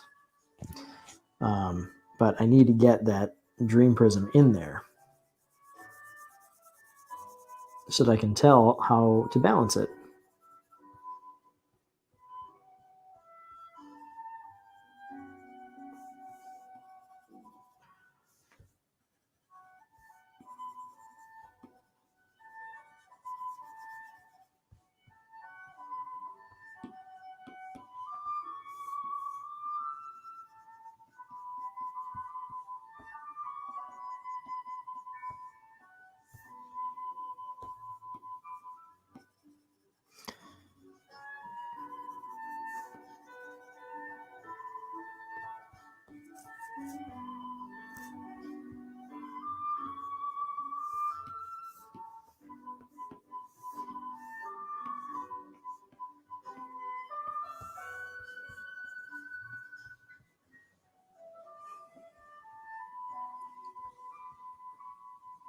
This is incredibly dull compared to how it's going to look.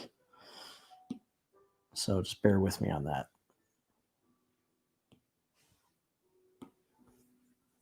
This This is a step-by-step process.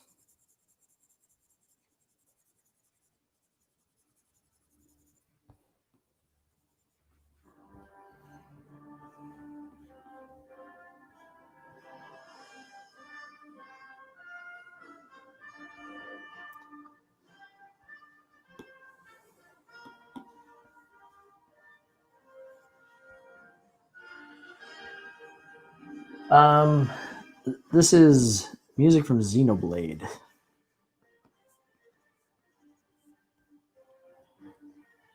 Still using Clip Studio. I do occasionally, but I haven't lately because pretty much everything I have to do at this phase is just painting and drawing, and for that I just use Procreate. And occasionally I'll load up Clip Studio for certain things, but I haven't had any need to load it up recently.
One thing I have to figure out for future streams is how to have the computer audio play so it's not just going through the microphone like I have right now, which is kind of lame.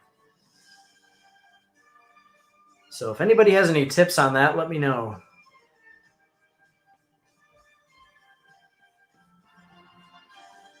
Like, so I can play music and have it actually sound nice instead of through a microphone.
So funny, it starts to come to life, become real when you start adding more of this detail.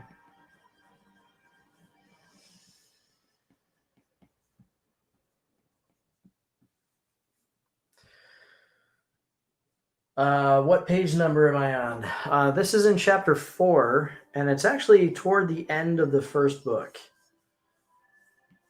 Because the first book covers a different amount of territory than it used to. But I actually don't know what page number it is. I'm not. I have to look at, because what I do is I have them all organized in a story file, and then I just take them one by one, and just work on them artistically. So they're arranged where I need to be, but I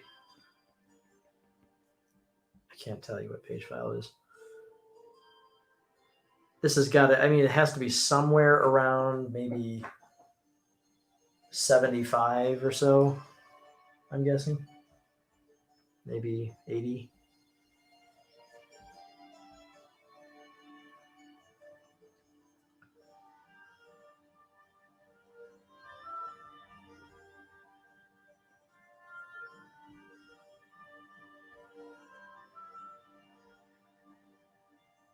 All right, I'm going to start adding some hair color to the Dream Girl. All right. So I can select and lock into what I've already got here for her hair. Makes it a lot easier for me to do this.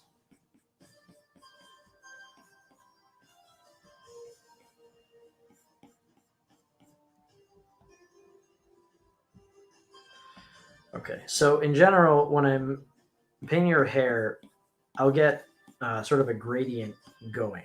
So I won't just paint with strands. I kind of get an overall block.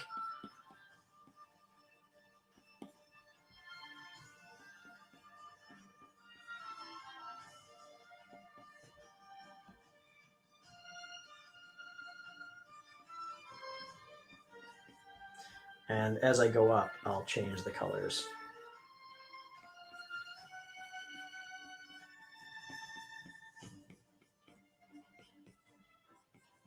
The idea is, as I go up, I'm more thoroughly replacing what's there. So there really shouldn't be any red up here if I've done it properly. So like by the time I get up here, this is just orange. And then that will gradate further. But I just absolutely don't want any red up here. So I'll get rid of that.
And I'll refine more as I go.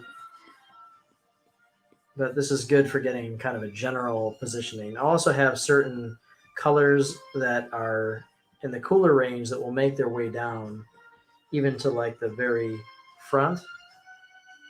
So they're not, it's not a total restriction of color to like the cool ones at the back and the warm ones up front. There will be the occasional gradient in the front as well. Kind of little mini rainbows that go throughout the hair is really kind of what it is.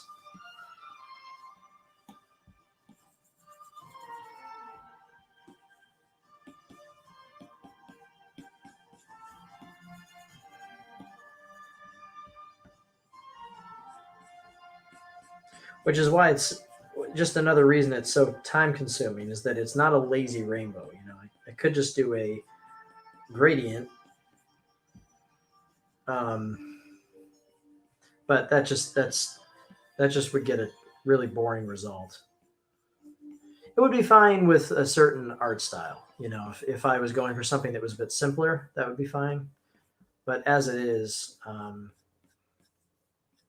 one of the really cool parts of Dreamside's art is honestly this, like this kind of attention to detail in um, the hair as well as what's reflected in other areas.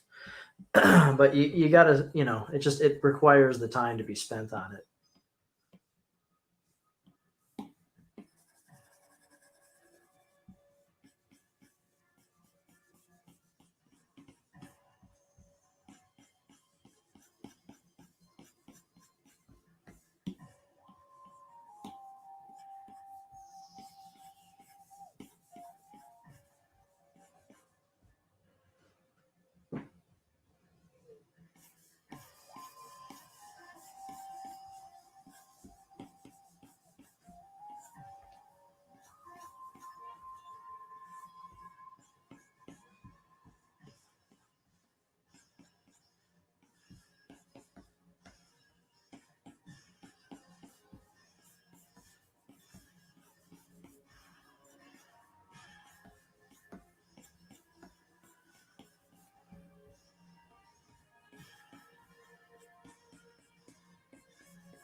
Time consuming, isn't it?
put a few more highlights in the hair from the Dream Prism.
Just adding a little bit of emphasis to the line.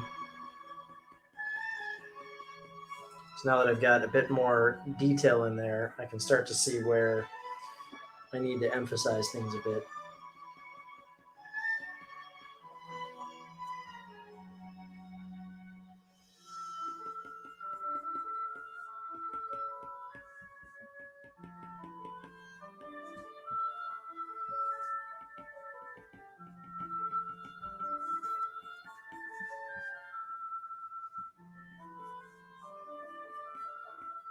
And the line will be colored. So that's going to change things up quite a bit. It's kind of amazing how much the colored outlines really affects the appearance and makes it a much more organic looking piece.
As a case example, I'll show you really quickly here.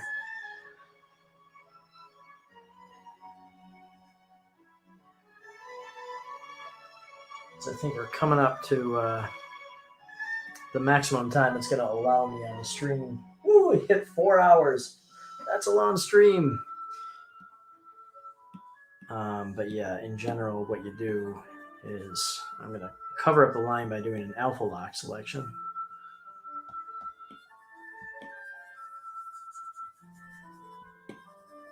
And it kind of moves the line as though it's kind of part of the painting. Kind of takes out some of that standalone quality that it has. But anyway, I'm going to sign off here, and we're going to start back up in just a little bit. So I'll have another link sent out on my Twitter account, and you should see notifications as long as you do have notifications turned on YouTube, or if you're on Facebook, you'll see me post a live link on Facebook as normal. So hope to see you later today. Thanks for spending so much time with me today. This has been a lot of fun. And later on tonight, I'm not entirely sure, but I should have my friend joining me, who's a very good painter. It should be a lot of fun to hear from her and get some of her perspectives on how she does her work. So I think that'll be a lot of fun. But a little bit of back and forth. Probably going to be somewhere around 6:30, maybe 7 o'clock at latest. My time is when we'll begin, which is Eastern time. So around 6:30, 7 o'clock Eastern time. So about another hour and a half or so from now. All right, so thanks for coming, and we'll see you soon.